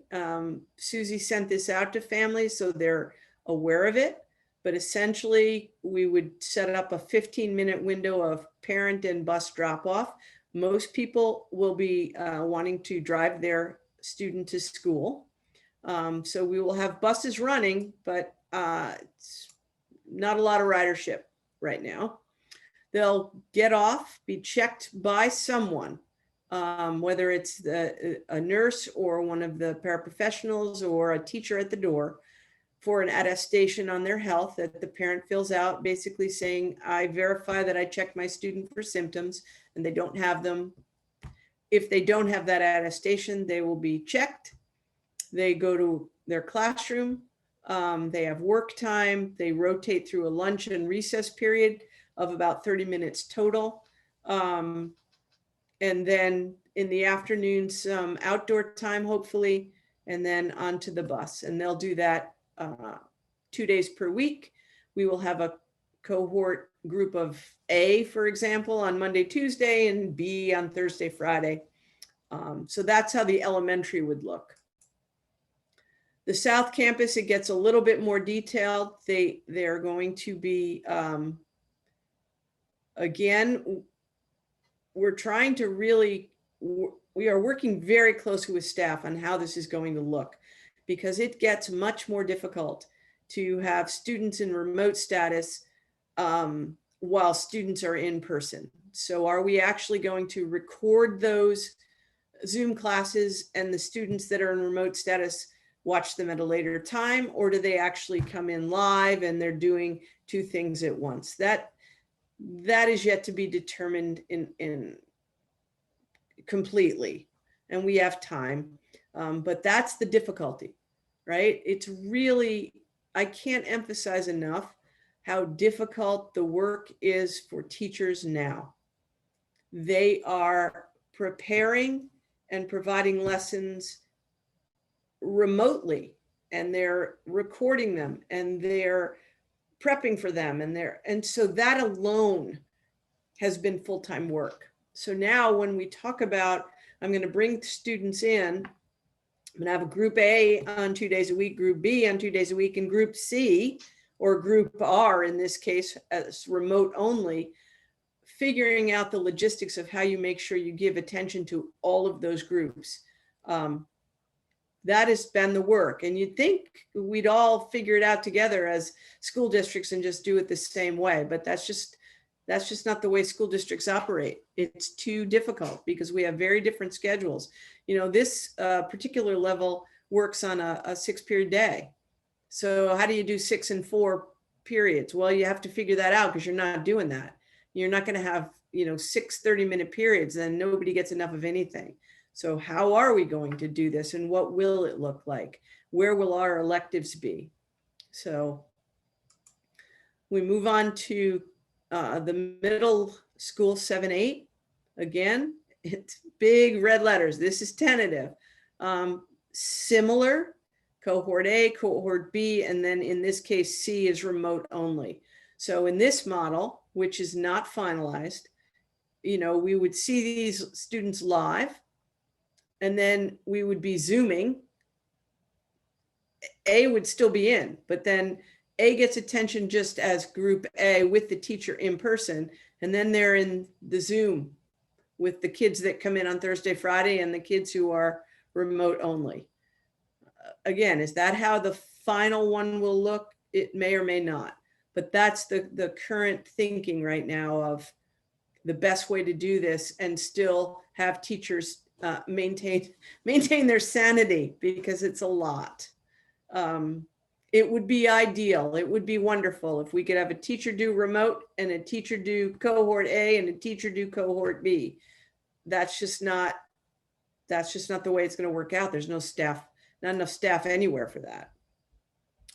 High school, again, very, very similar. 4 periods. Luckily, they have a 4-period day. They would have 4 periods of about an hour each. Again, it would be cohort A, Monday, Tuesday, cohort B, Thursday, Friday. And then same thing. They'd be in class live, cohort A, for example, and B and C would be Zooming in and be remote. They would be transitioning class to class. And again, these groups would then vary, right? I may be in first period with a group, and then in second period, I'm with a different group. It's still a small group. I'm still 6 feet apart. I still have my mask on. But it's a different group of students and a different teacher. So that's the tentative way this hybrid schedule would work. The reason it's hybrid, number one, we don't have the ability or the space or the staff to have every student in school at the same time with appropriate spacing and all of those things. There's no congregation, so there's no lunch in the cafeteria. You know, we're looking at grab and go lunches, either grab and leave, or potentially having a lunch period where you are appropriately separated from all of your peers so that you can eat. So anything on those schedules before I move away from that? Well, we do have a community question on the schedules, and so I wanted to break in while you were pausing, so wonderful. From Gwendy Hastings, is there a reason we're only going to 1 p.m.? Another 2 hours would allow parents to work a regular workday. Would an additional 2.5 hours make that much of a difference for staff or transportation to do until 3:30? So this is not about, there's a couple reasons for this, a great question. One of the reasons, the main reason, is the issue of minimizing contact time. We're not going to have specialists. We're not going to have kids, you know, mixing in the cafeteria. We're not going to have them doing all that they usually do. That's number one. Number two, we are keeping the teachers' preparation time outside of the day and the lunch outside of the day so that we can compress the instruction and limit the amount of time that teachers are with students. That's a piece of it. So yeah, that's exactly why we're doing that. We can't go all day. We wouldn't be able to keep the kids cohorted and separated and get the instruction done. I think, Joe, I would just add that I think that that is really smart thinking with the secondary schedule. I don't often talk about my 9-to-5 job, but in my 9-to-5 job, we came up with a similar plan, and it has been really, really effective. And it allows for exactly what you are sharing, and it also allows for extended cleaning times if you need to.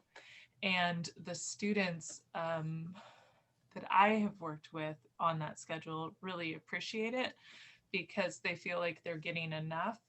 But when you add in the added layers of the COVID protocols, it's not too much.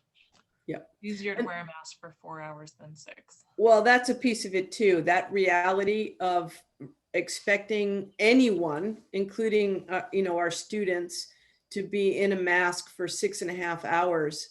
It's just difficult. I mean, we do it. Some of us do it, but you know, there aren't really the opportunities for mask breaks and so on. So that's another piece of the limited number of hours. It seems to be, if there is a norm, it seems to be the norm as well. Other districts and other minds working on this, it's been a reduced day for the most part. So that is what we're talking about in terms of school. Athletics is another matter, and Paul is here if you want to bring him in, but I just want to, I'll give you the rundown here. Basically, students don't have to be physically in school, which is a different thing, right? So athletics is operating, has the opportunity to operate regardless of whether we are totally remote or back face-to-face. But athletics operate on the phases that the governor has put into place. So schools for instruction may operate outside of the phases, but athletics will operate within the phases that the governor laid out. So again, the more change happens, the more it just keeps going. And so masks, all right, when we originally talked about athletics or using even local gyms, when you were in exertion, there was talk of you could remove your mask. Well, that is not happening. you may not remove your mask at all, even if you're in active competition or exertion. In phase 1, for the most part, it's practices only. In phase 2, some scrimmages and spectators. And this, actually, Paul sent this to me. It lays it out beautifully. The WIAA put this together. So this is kind of an odd thing to me. And Paul, I didn't really talk to you about it, but Dan and I had this conversation. So these low risk sports can happen. In phase 1, a low risk sport can have competition, but no spectators. In phase 2, they can have competition, maximum of 200 people, including spectators. So you have to know what your sport is, whether it's a low risk sport, a moderate risk sport, high risk sport. And then you have to know whether or not it's an indoor sport or an outdoor sport, or where you are for that sport. So if you're practicing basketball on an outdoor basketball court versus indoor, because basketball is considered a high risk sport. And high risk indoor sport, the way I'm reading this, essentially won't get to compete, because it says down here, well, let my screen clear. At the very bottom on the right, practice and training only for a high risk sport when it's conducted indoors.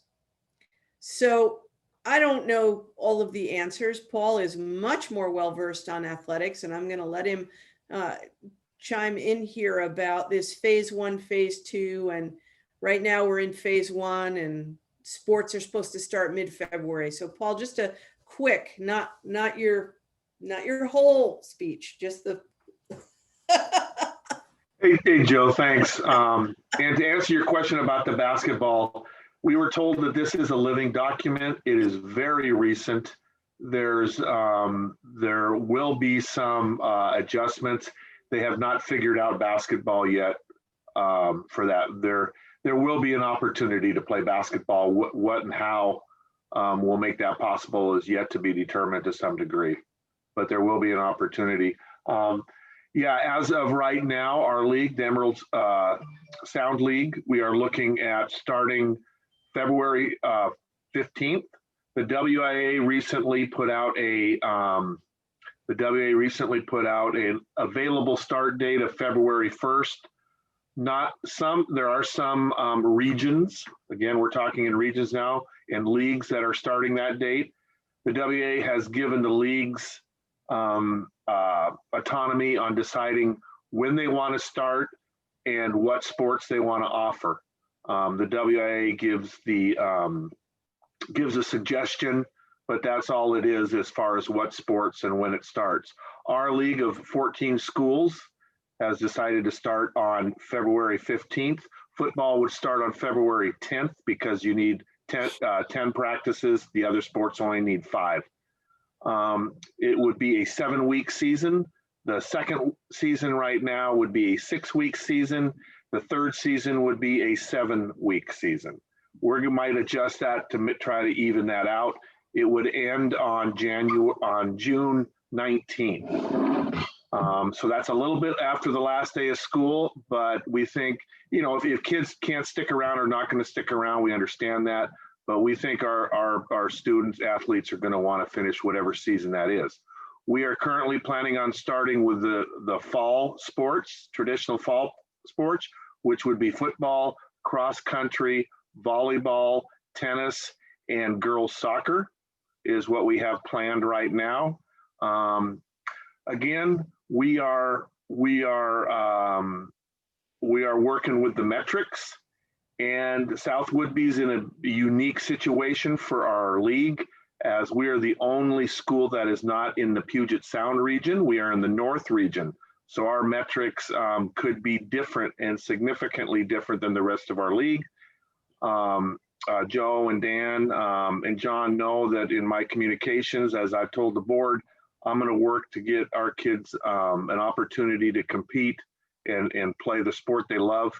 And so I'm also in communication with District 1, and I have permission from the league, their blessings, if you will, that if they can't go, if the league can't go, we will look at doing something up in District 1.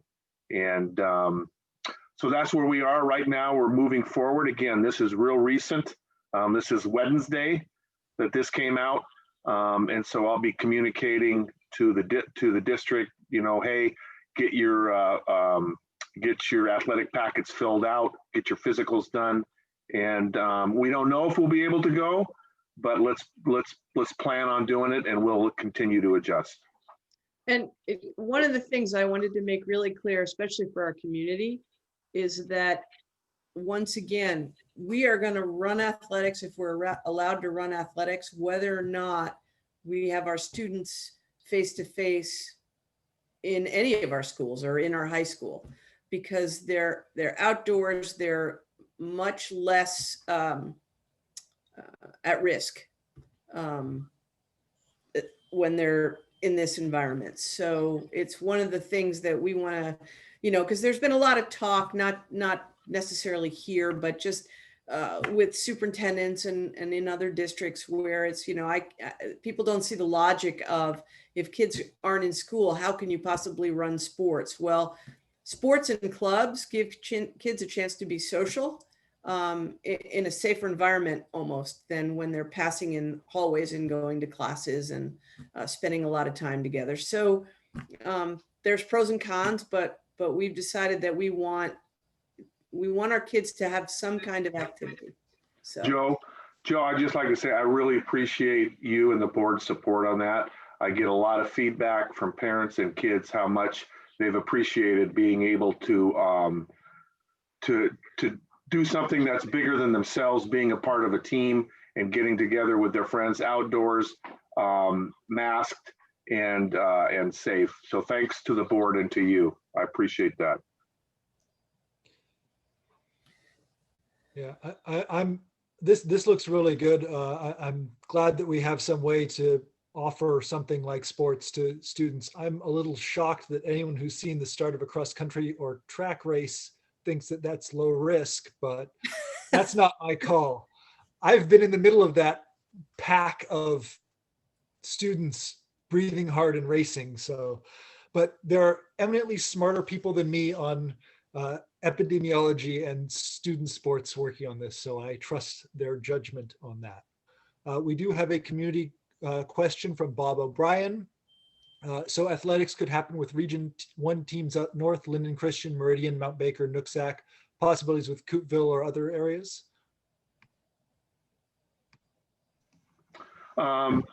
Yeah, it's a possibility. I would rather not schedule travel up to Linden and Blaine. I'm working on other options. The closer, the better. So yeah, but it's possible. Yeah, travel's another piece of it that gets mitigated. We have to mitigate. So that's part of that. If we go back to where we are in the moderate phase, you can't travel for that long a period. So yes, Paul, absolutely. On a bus for that long, it's not a good plan. And the other thing, the challenge is if these seasons are shortened, most leagues, and that's a big league up north, most leagues are playing a league schedule that's pretty full without non-leagues. So finding non-leagues is a challenge, and it's possible that we could get into a league up north and be on and participate that way. Again, it's everything is in the works. And again, I know we're patting each other on the back, but again, Paul's really an amazing AD. He keeps the superintendent informed. He's always looking out to get competitions for kids. I really appreciate all the work that he does around this. And I know that I can turn to him and ask him what we're doing, because it's changing daily, and he knows. So thank you, Paul.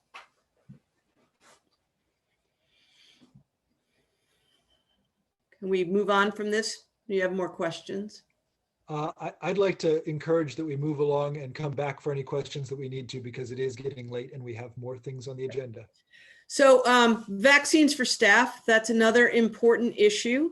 I want you to know that I've heard from quite a few staff that given that vaccines are around, why aren't we just waiting, and can we wait? to bring our students back. And had a conversation, and Keith is here. I had a conversation this morning. There are reasons, people, the vaccine is not about can we open or can we not open, right? Vaccine's not going to stop the spread necessarily. It's going to reduce the seriousness of illness, but not necessarily reduce the level of transmission.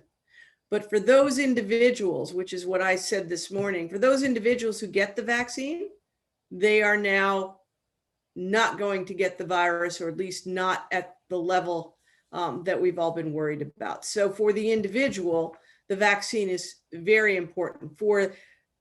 For all of us, eventually, once everybody's vaccinated, it's going to mitigate the disease.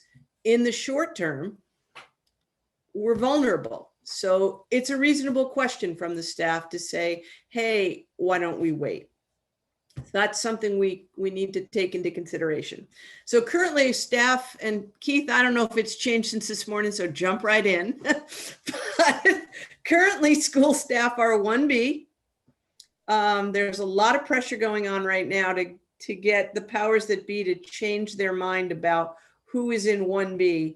And, if I'm the 49-year-old teaching next to the 51-year-old, why do I have to wait for a vaccine and they get to have a vaccine when I've got the kids who really need me to be right with them in their aerosol area? So I don't know if that's changed, Keith. Has it? Yes, it changes every day. See, there we go. So there was rumor coming from the Biden administration that the first thing he was going to do when he took office was to release what is known as the stockpiled vaccine that the federal government has. The federal government's plan for distribution is different than the state of Washington's plan for distribution. The federal government's plan lists all essential employees into one category. So that would mean teachers regardless of age.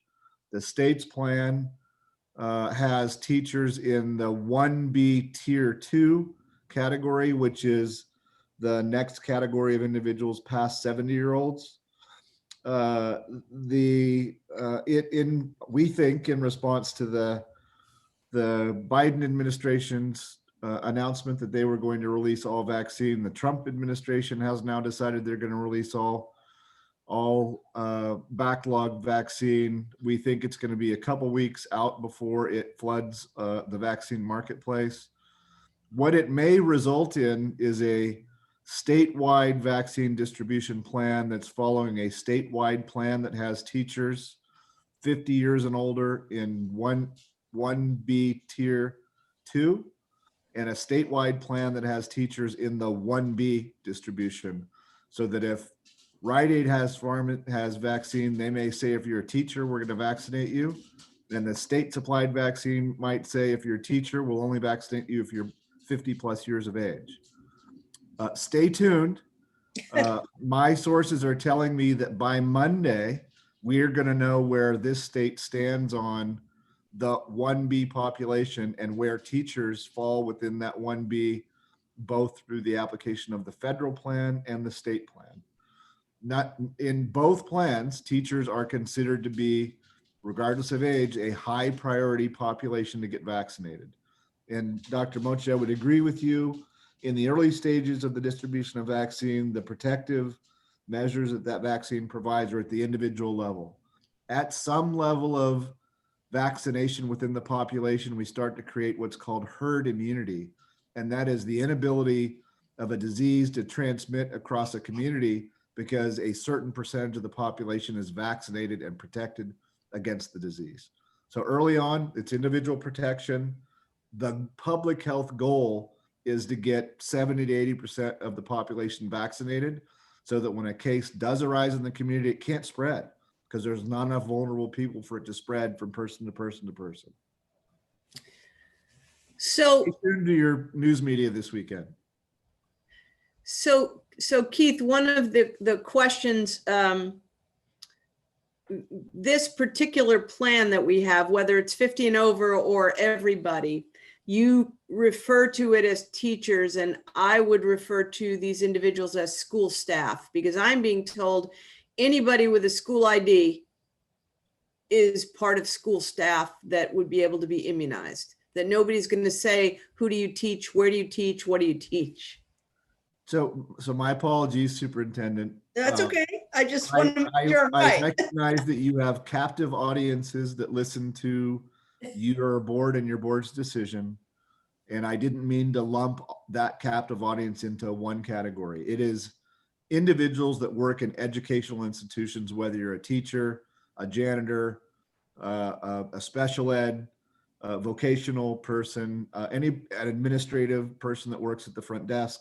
People that work in educational institutions will all qualify under that category. Thank you. And the other thing, just to be really clear, because we've had some questions in the past about, does my child have to be vaccinated? And people 16 and under, there is no vaccine at this time. Is that correct? So the two vaccines that have been approved by the FDA in the United States, neither one has been approved for individuals less 16 years of age. Okay. We anticipate that there will be in many of the upcoming trials. There are a number of vaccines still under phase 3 clinical trials that will have a data set that they can use to justify the safety of the vaccine in that younger generation. Thus far, we do not have a vaccine that meets that condition. And Keith, one more question. The 2 doses versus 1 dose, and do you have to go back to the same place? Does it have to be the same brand? Do I have to really get 2? Yeah, yes. So the answer with both the Pfizer and Moderna vaccines is they were both tested in phase 3 clinical trials as a dual dose vaccine. The data that's been generated thus far, and there will be additional data, suggests that the efficacy of the Pfizer vaccine, for instance, is only about 50% protective after the first dose, but that second dose within that 17 to 21 day window boosts that efficacy to almost 95%, 94.6%. And the closer you get that second dose to your first dose, the greater that efficacy boost for the second dose. It doesn't mean that you don't need the second dose, that it can come after that 17 to 21 day window for Pfizer, but the closer you are to that 17 to 21 day window, the more efficacious it is. We've had no clinical trials that have represented a dual dose application using a different vaccine. So the data that was collected for the Pfizer vaccine and the data that was collected for the Moderna vaccine were both based upon the fact that that second dose was the same product as the first dose. Thank you. So what Whidbey Health, who is one of the primary deliverers of vaccine today in our community, are encouraging you, when you do find yourself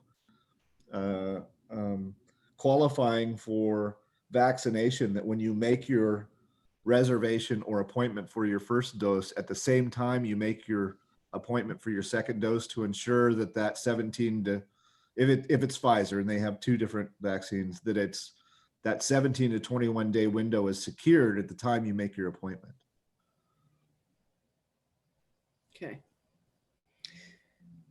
Any other questions about the vaccine? And what we're trying to get a clinic here. We're working on that.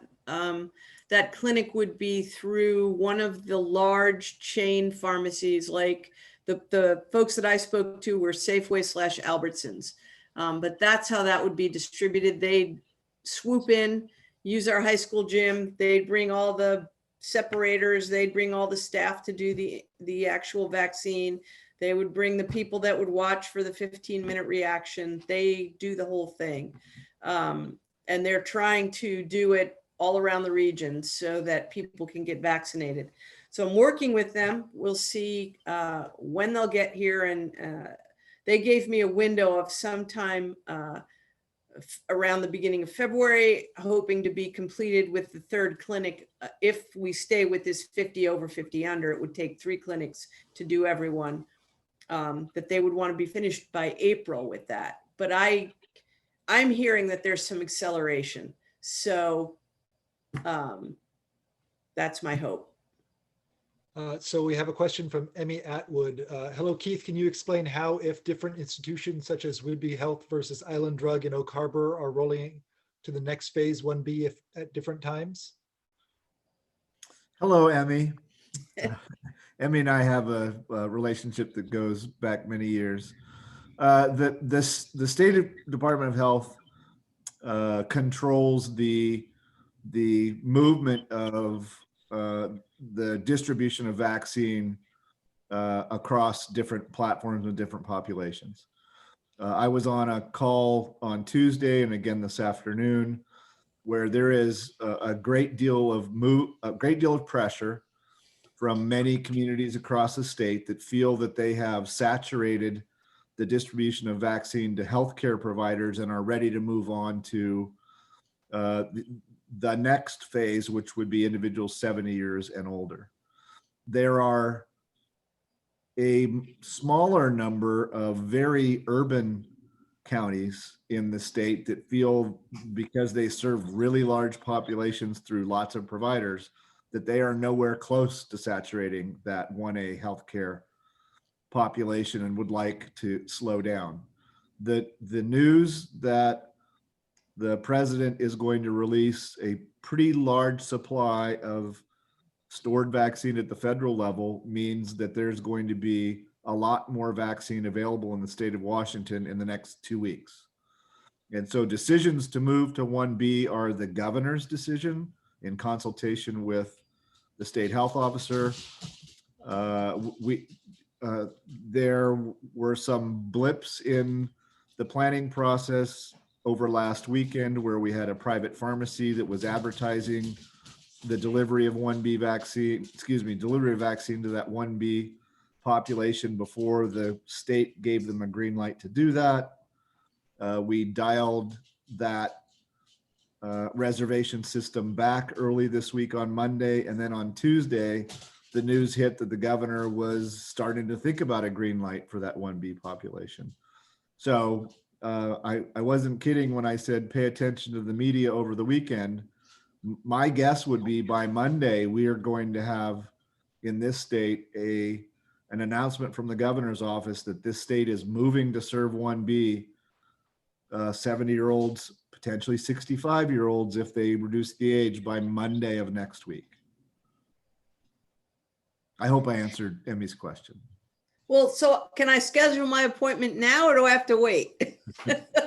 Well, if you, so I probably shouldn't share this with you, but if you go on to Whidbey Health's appointment system on their website, there's nothing within the process of scheduling your appointment that says you have to prove that you qualify for 1A vaccination. And they're getting, and I'm probably going to get some really nasty text messages for saying that out loud. Okay. And just to clarify, we have a question up. When you actually get your first shot, you're scheduling your second appointment, not prior. Is that right? So during the sign up, at least for Whidbey Health, I've not experienced the sign up at Island Drug. The rubric that you go through to register encourages you, after you schedule your first appointment for your first dose, to go ahead and schedule your second appointment at the same time. And if you do that, and then they send you email and text message reminders that you print off of a form that you bring to them that qualifies you as soon as you walk through the door to get in and get a dose of vaccine. Okay. There's a note here from Gwendy that she's heard from some people calling Whidbey Health multiple times and being told to email in forms, which they're emailing multiple forms, but that they aren't getting a response, I believe, is the question. Is that something you've heard, or is that something that you can speak to? So Whidbey Health is operating a call center just like we are, and we are being overwhelmed. And when I say overwhelmed, we're getting about 300 calls a day from community members that want to know where they can get vaccinated. And both our ability and their ability to answer every single one of those telephone calls is at capacity. And so the key with Whidbey Health is to go on their website, find the appointment URL link, and get directly into the appointment scheduler and bypass trying to call them and talk to a live person. So what we've heard a lot of frustration about is people that call their call center, leave a message, expect that they're going to get a prompt return call because they want to schedule an appointment, when what they really need to do is to get into the online appointment scheduler, bypass talking to a live person because it's all automated, and just schedule your appointment. Okay, thank you. And we've got one more question about the vaccine in general, and then I'd like to focus on vaccine as it applies to school if there are further questions about that, because we do have other agenda items. So from Colleen, could you share any information about the vaccine for women who are pregnant or breastfeeding? Is it recommended? I'm actually going to not answer that question. I am not a clinician. I'm not a doctor. My advice for anyone that wants to understand the risks of vaccine administration based upon existing health condition, including pregnancy, consult their primary care physician. Okay, thank you. We will continue to take questions about vaccination in regards to the schools, but we want to focus on that so we can get through the school board meeting agenda. Go ahead, Dr. Moshe. So thank you, Keith. I appreciate all your advice and counsel. Now I'm going to make a recommendation to the board, and based on all that we've talked about, again, I'm looking at a very slow moving train. Want to be careful, want to make sure we're mitigating all that we can mitigate. Also, I don't know what to say. We've answered the question about the vaccine. Keith said it most clearly. It protects the one right now until we get to that level of herd immunity. People want to be protected. They're nervous, and I understand that. We also want to get our kids back to school. It's in the hands of the local district as to whether or not we come back. We have plans in place. This is not a question of if, it's a question of when. When's the right time? When do we move this train forward? We're thinking, we gradually start to return at the beginning of February, maybe, first to 4, but not all at the same time. Maybe we do first and second, and then third and fourth, and start moving it forward. That's what we're talking about. I don't have a firm date. Right now the metrics are trending up, but at some point we have to decide and do what we're going to do. This is really about kids and their social emotional status,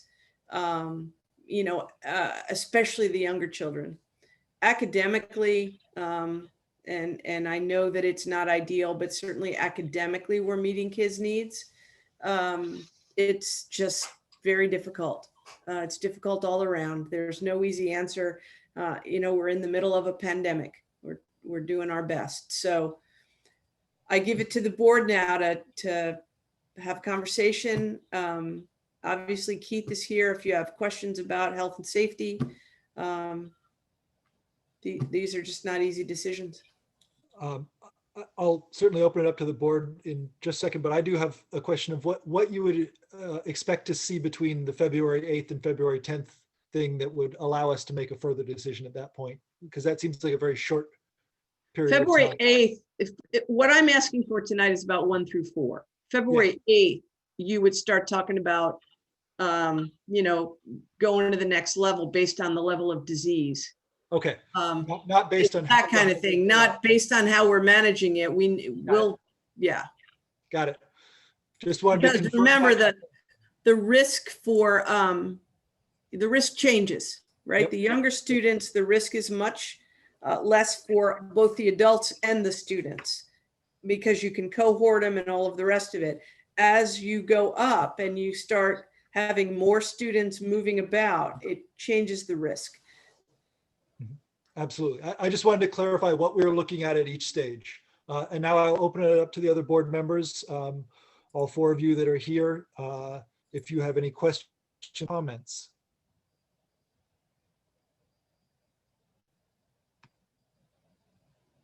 I just want to thank Keith for being with us, and I'm sure it's hard to relay information in a constantly changing scenario, and so I'm grateful for your patient delivery of the facts as you know them now. Absolutely. Yeah, thank you, Keith, and thank you, Joe, for all that good information. Joe, you mentioned just briefly, you know, and we've talked throughout about how teachers are feeling about coming back live. Will there be enough staff who are able to come back and willing to come back to accommodate us moving forward with the hybrid model? Are they ready to come back and So we surveyed our staff right before the last board meeting. We had about 70% of our staff say they'd be ready to return. And it was a combination, ready to, not all 70% felt this way, but 70% said beginning of second semester, which is February 1. Many of those said, I want the vaccine first, but not all of them. We've been talking with staff. There are some staff very concerned about coming back. We do, as I said at the beginning, people have medical options to not be in face-to-face. And if they have a condition that doesn't allow them to be in face-to-face, they have the opportunity to exercise their options. There is a certain, there are a certain number of people who are very willing to come back. Well, and I know all teachers are we all want to come back to our kids.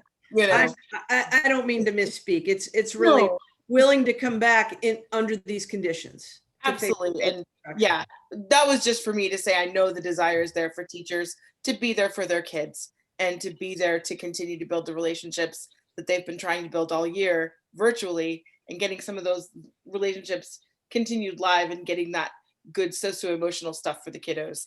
But I do have concern about, our teachers' health too. So we want them to stay healthy and safe, and the people that they love and live with and care for to stay safe as well. Because of course it's that, inside the bubble versus outside the bubble. We all go home to our people.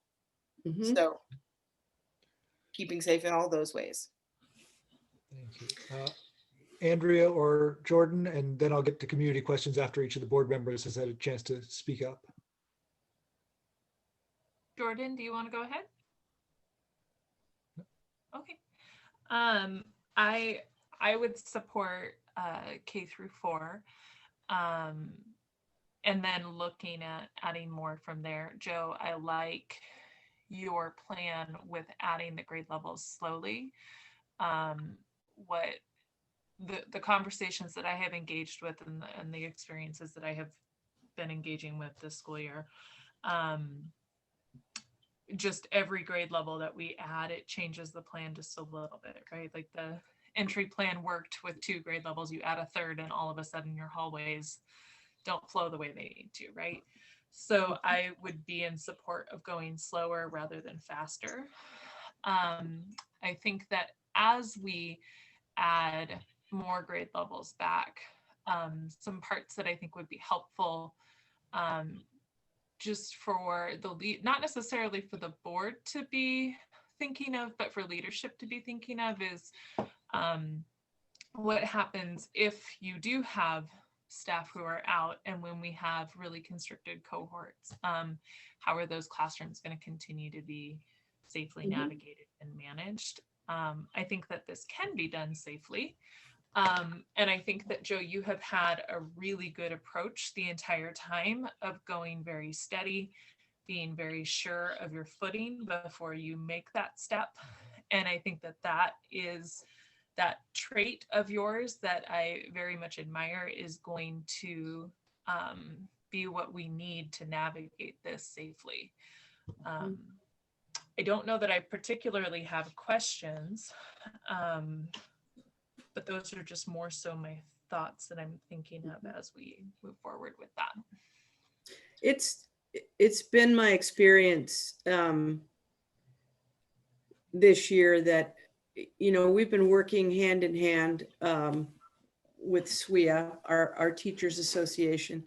And I've said to them more than once, I want to walk this road together.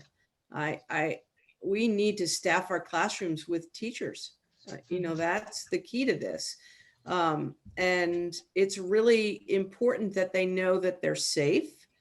It's hard for me to convince folks. I have Keith here. You know, the best things we can do are 6 feet apart, wearing a mask, hygiene, cohorting our kids. We can do this. It's inherent, though, that we all worry for our own safety. So I'm trying to reassure people we can do it. It's not easy to do, but we can do it. We've done it successfully with our kindergarten.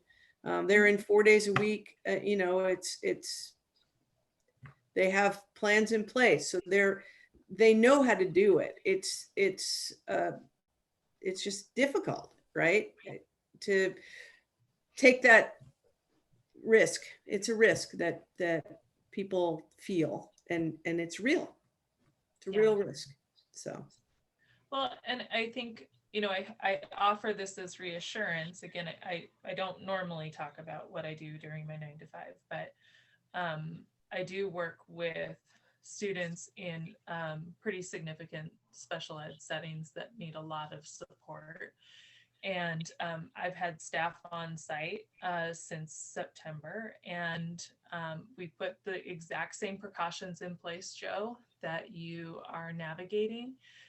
And these would be situations that would rise to a higher risk level than your typical K through 12 comprehensive school. And, you know, we have so far, knock on wood, been able to mitigate the risk and been able to keep people safe, both students and staff. And again, I just want to say that your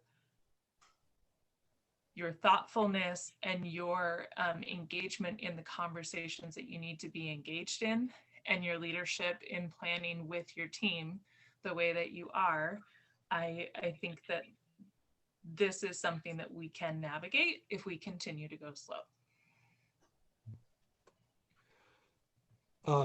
So I'd love to hear Jordan's feedback, either here in person or via email, particularly on how the schedule looks from a high school student's perspective. Just because I think that I know that the administration is getting student feedback also, but the more we can get, the better. One thing I've noticed while you're thinking about that, one thing that I've noticed from my wife's teaching is that getting Zoom sessions as close to back as possible has tended to encourage more of the students to actually be there. So it might be something to think about. Clearly, I have no direction on this. This is just me passing along something that I have seen, informational only, that it might be valuable to put some of those Zoom things back to back and have the in-class on either side of them. So you can have kids go from one Zoom call almost immediately to the next, rather than having a 30-minute break in there where they can get distracted by something else. Just something to think about, not directive in any way, shape, or form. We do have some community feedback, but Jordan, if you have anything now, that would be wonderful. If not, that's perfectly fine also. I don't exactly have any questions, but coming from a student's perspective, it really does suck having to be in distance learning right now. Bad on our mental health. It's really hard for us to get motivated to do this work, but understanding that our top priority is the safety of our students, I think that's really important to emphasize. And like I said, it honestly sucks, but I think we need to prioritize student safety And in terms of scheduling, I've talked a little bit about this with some of the teachers, but I think it's going to work out good because our current schedule, most of our teachers have pre-recorded lectures that we're able to do outside of Zoom times, and where we're able to use Zoom times for more discussions and questions. So, thank you. I'm going to get to some of the community questions now. Sue Sage from Clinton, with metrics rising, at what point would we halt? That would be halt our progression to the next step. Well, according to the metrics that we looked at, if it rises above 350, that would put us in the high range and out of the moderate range. So that would cause us to pause. But it's also looking at the the way it's phased now with the metrics, where you get a better sense of how the disease is progressing. It's not just one metric. So, but just like the phases of the state, you really have to step back, I think, on a couple metrics before you start to think about pulling back, especially as we continue to progress in immunity. This might be something for both Dr. Moshe and Keith. Lindsay DeMott asks, how does the new, more transmissible strain of the virus relate to reopening? They have said it's more transmissible, but not more deadly. And that's what I've heard. But Keith, you're much more versed on it. Yeah, I would agree with you. Viruses have survived life on this earth for a very good reason, is that they can evolve to take on new forms for new environmental conditions. So it's not unreasonable to watch the coronavirus evolve, as does the influenza virus every year. And that's why the CDC and others pick what strains of that virus to produce in their annual vaccine. I don't think it changes the decision matrix at all.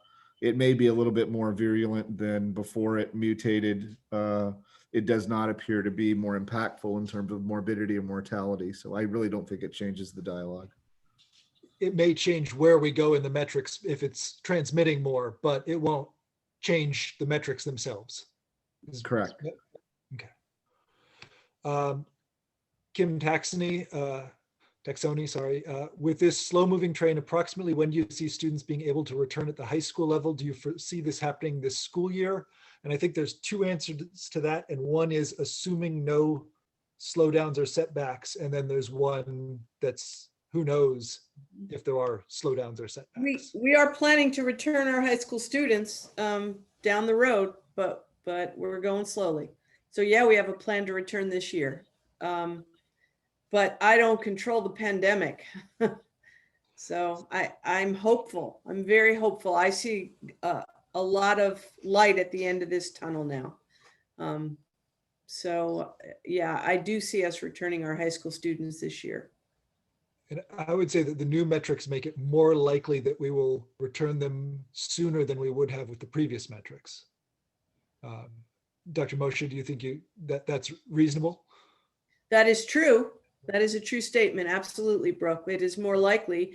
They completely changed the metrics, and they changed them for good reason. Again, we have to, I'm not the scientist here, but you have to remember that it's the evolution of the science that is changing the metrics, right? More understanding of the disease, more understanding of how it transmits, how to mitigate. And so, I am more confident in our ability to do this safely. And we have been doing a good job. I know it's a fewer number of kids, but certainly people are getting used to what they have to do to remain safe and to keep kids and staff safe. Excellent, thank you. Gwendy Hastings, if the staff get the vaccination in February, it will take 2 months for the full effect of the vaccination to have. You wait 3 to 4 weeks between each vaccination. That puts us at April to start in-person learning. We need to begin in-person learning sooner than that, in my opinion. I am going to then add in a comment from Kathleen Stanley, because I think these two are very related. And it says WEA, which is the instruction, certificated instruction. Washington Educational Association, yes. And Dr. Gupta of UW are recommending that staff be vaccinated before any in-person schooling happens. Why are we not listening to that recommendation? So I think those both apply to the same question of why this timeline, which I think that you went into in some solid depth there. Is there a And particular they're kind of both ends of the spectrum. That's where the discussion is, right? There's not just those two suggesting vaccination, those two groups are, first before we return to in-person school. And on the other side of that, it's we need to just get back to the business of school because we know how to mitigate the risk. And that's where there is no easy answer. Districts have done, Oak Harbor's been in session. Give Lance a lot of credit. He's worked hard to do it. We're all working hard. I'm not saying that. It's just that they're able to do it. Why is that? Well, they've had disease. COVID's happened. They had to pull back. Coopville's trying to move ahead. We're all trying to do the same things. There are districts, I talk to districts across the state every week, and we go through the chart of who's open, who's not. Moses Lake has been open on the east side of the mountains. Very different environment. Other districts have not even brought back their students with special needs or their kindergarten.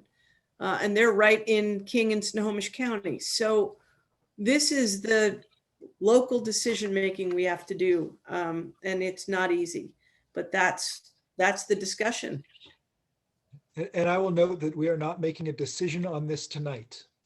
We are getting information from Dr. Moshe, from Keith, and we are making a decision on this at the next meeting, is my understanding. Well, we're planning as if, and Right. you will have, Yes, decision please. making in 2 weeks. But we continue to plan, and we're ready. Yep. I'm not sure about the staffing piece, but the plans are there. Yes. Lindsay DeMotts, sorry, another question. Do we have adequate substitute staffing for reopening?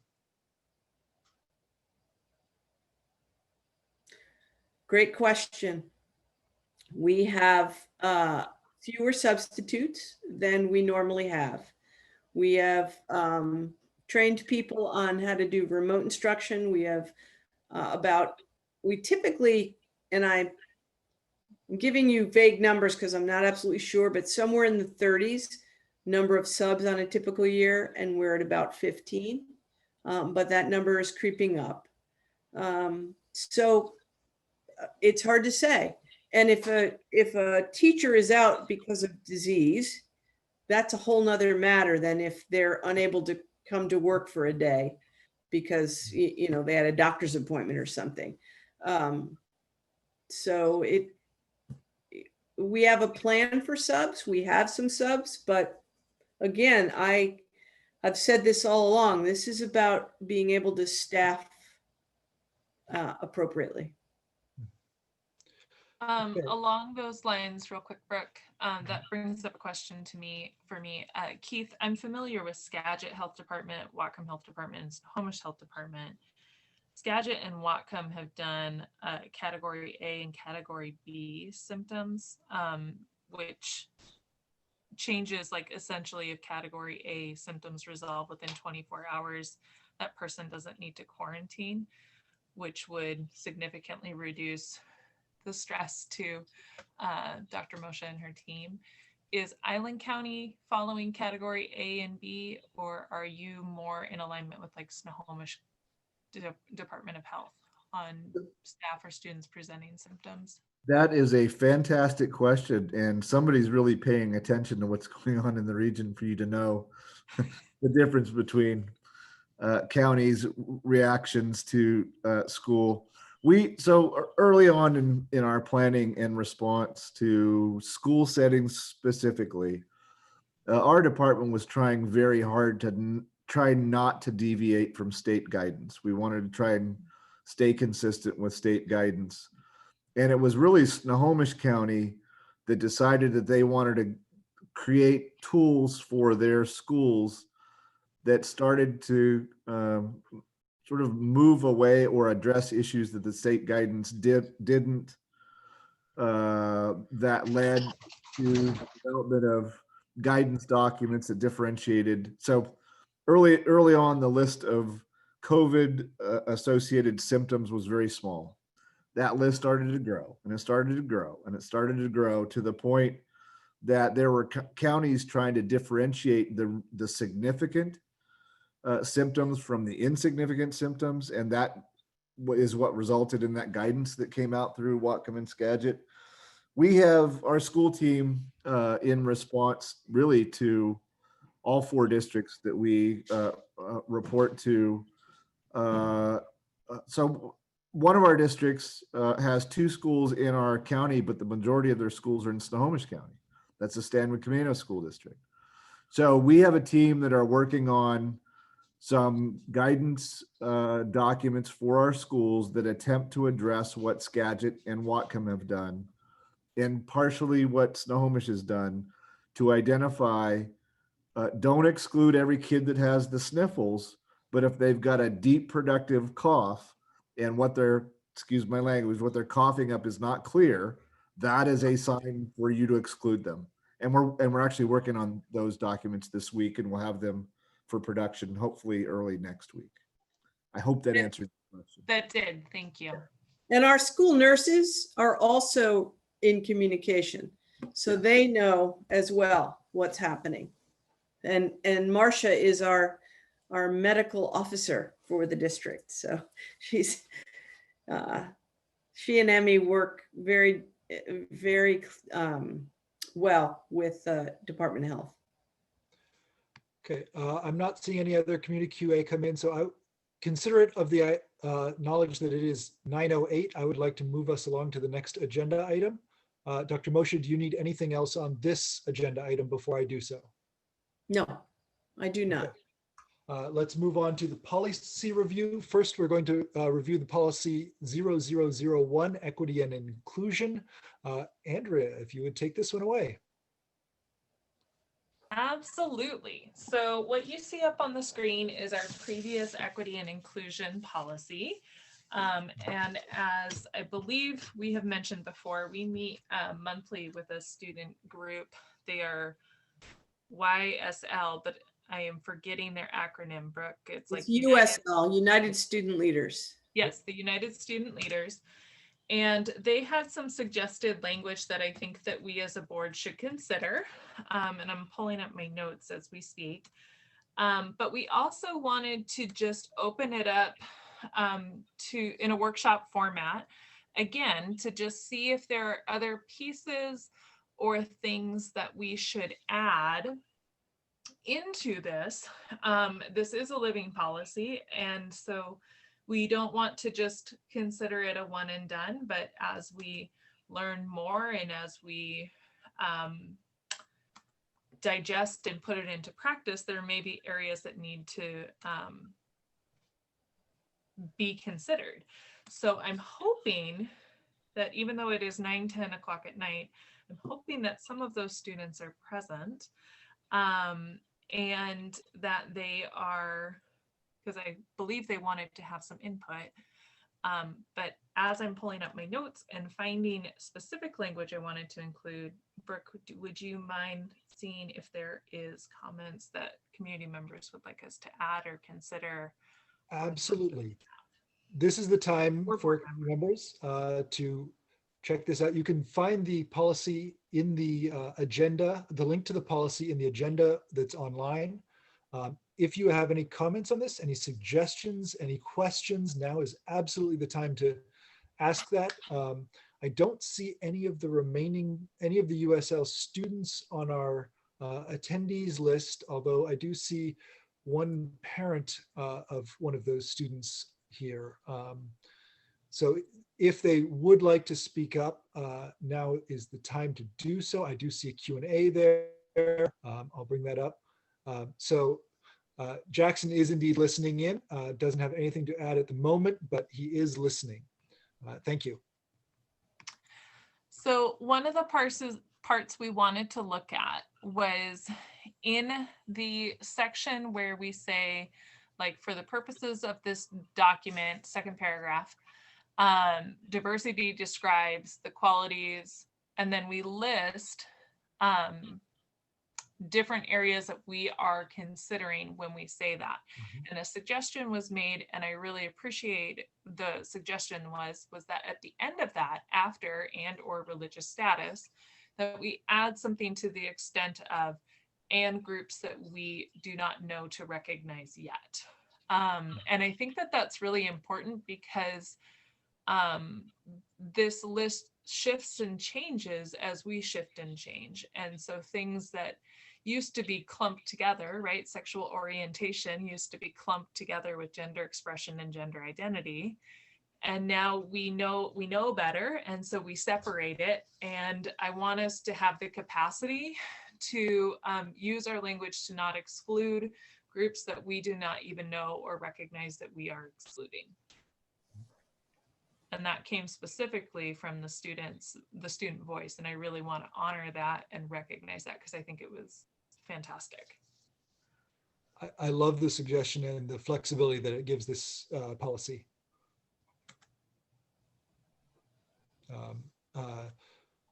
Marnie, Jordan, Anne, anything to add on that?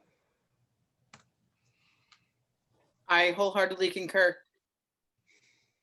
Yeah, I would agree that that makes this statement stronger in serving more students well. And I also think that the intersections of identities, as was addressed earlier in this evening's meeting, needs to be attended. And so I just think it does make it stronger and more flexible. Jordan, any thoughts on that? No, yeah, I agree with everyone else. Okay. So sounds like we all like that, so we can get that on the agenda for the next meeting to make it official. Anything else on this policy, Andrea? Unless other people have thoughts or considerations, that was the part that came out for me. But if other people are not seeing other areas that we need to come back to or look at, maybe what we could do, Brooke, is just put this kind of on a rotation, like how we have our policies on rotation. Maybe this one is one that we bring up more frequently. Yeah, I think it'd be great to bring this up at least once a quarter. Okay. Yeah, just to make sure that we're not missing anything. Yeah, I like that you described this as a living document, because that's exactly what it is. It will evolve over time as we learn more, as our district learns more. And we're on the cusp of those 2 new classes and, you know, that new information. And so this becomes a cornerstone for a lot of that work. So thank you. Yeah. And thank you to the USL students for bringing it up. As Andrea already said, I'm just echoing and enhancing what she said on that. We do have another policy review on this, policy 2410, which is graduation requirements, I do believe. And I'm sure John Patton's still there, even though it's just his symbol there. You're still at work. Look at you. It got cold. I had to put my jacket on. The heater's off. Go ahead. No. Would you like me to talk, Joe? The change in policy actually is for the procedure 2410P. But this I'm totally in agreement with. It's good information, and I recommend the changes that were recommended. Okay. Yeah, the policy and procedure basically have been changing almost every year because of the new and changing graduation requirements. So basically this just says we're going to comply with the requirements. Well, that's a good thing for us to do.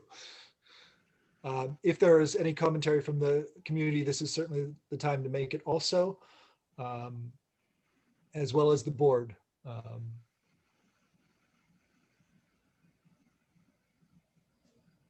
I'm not seeing anything.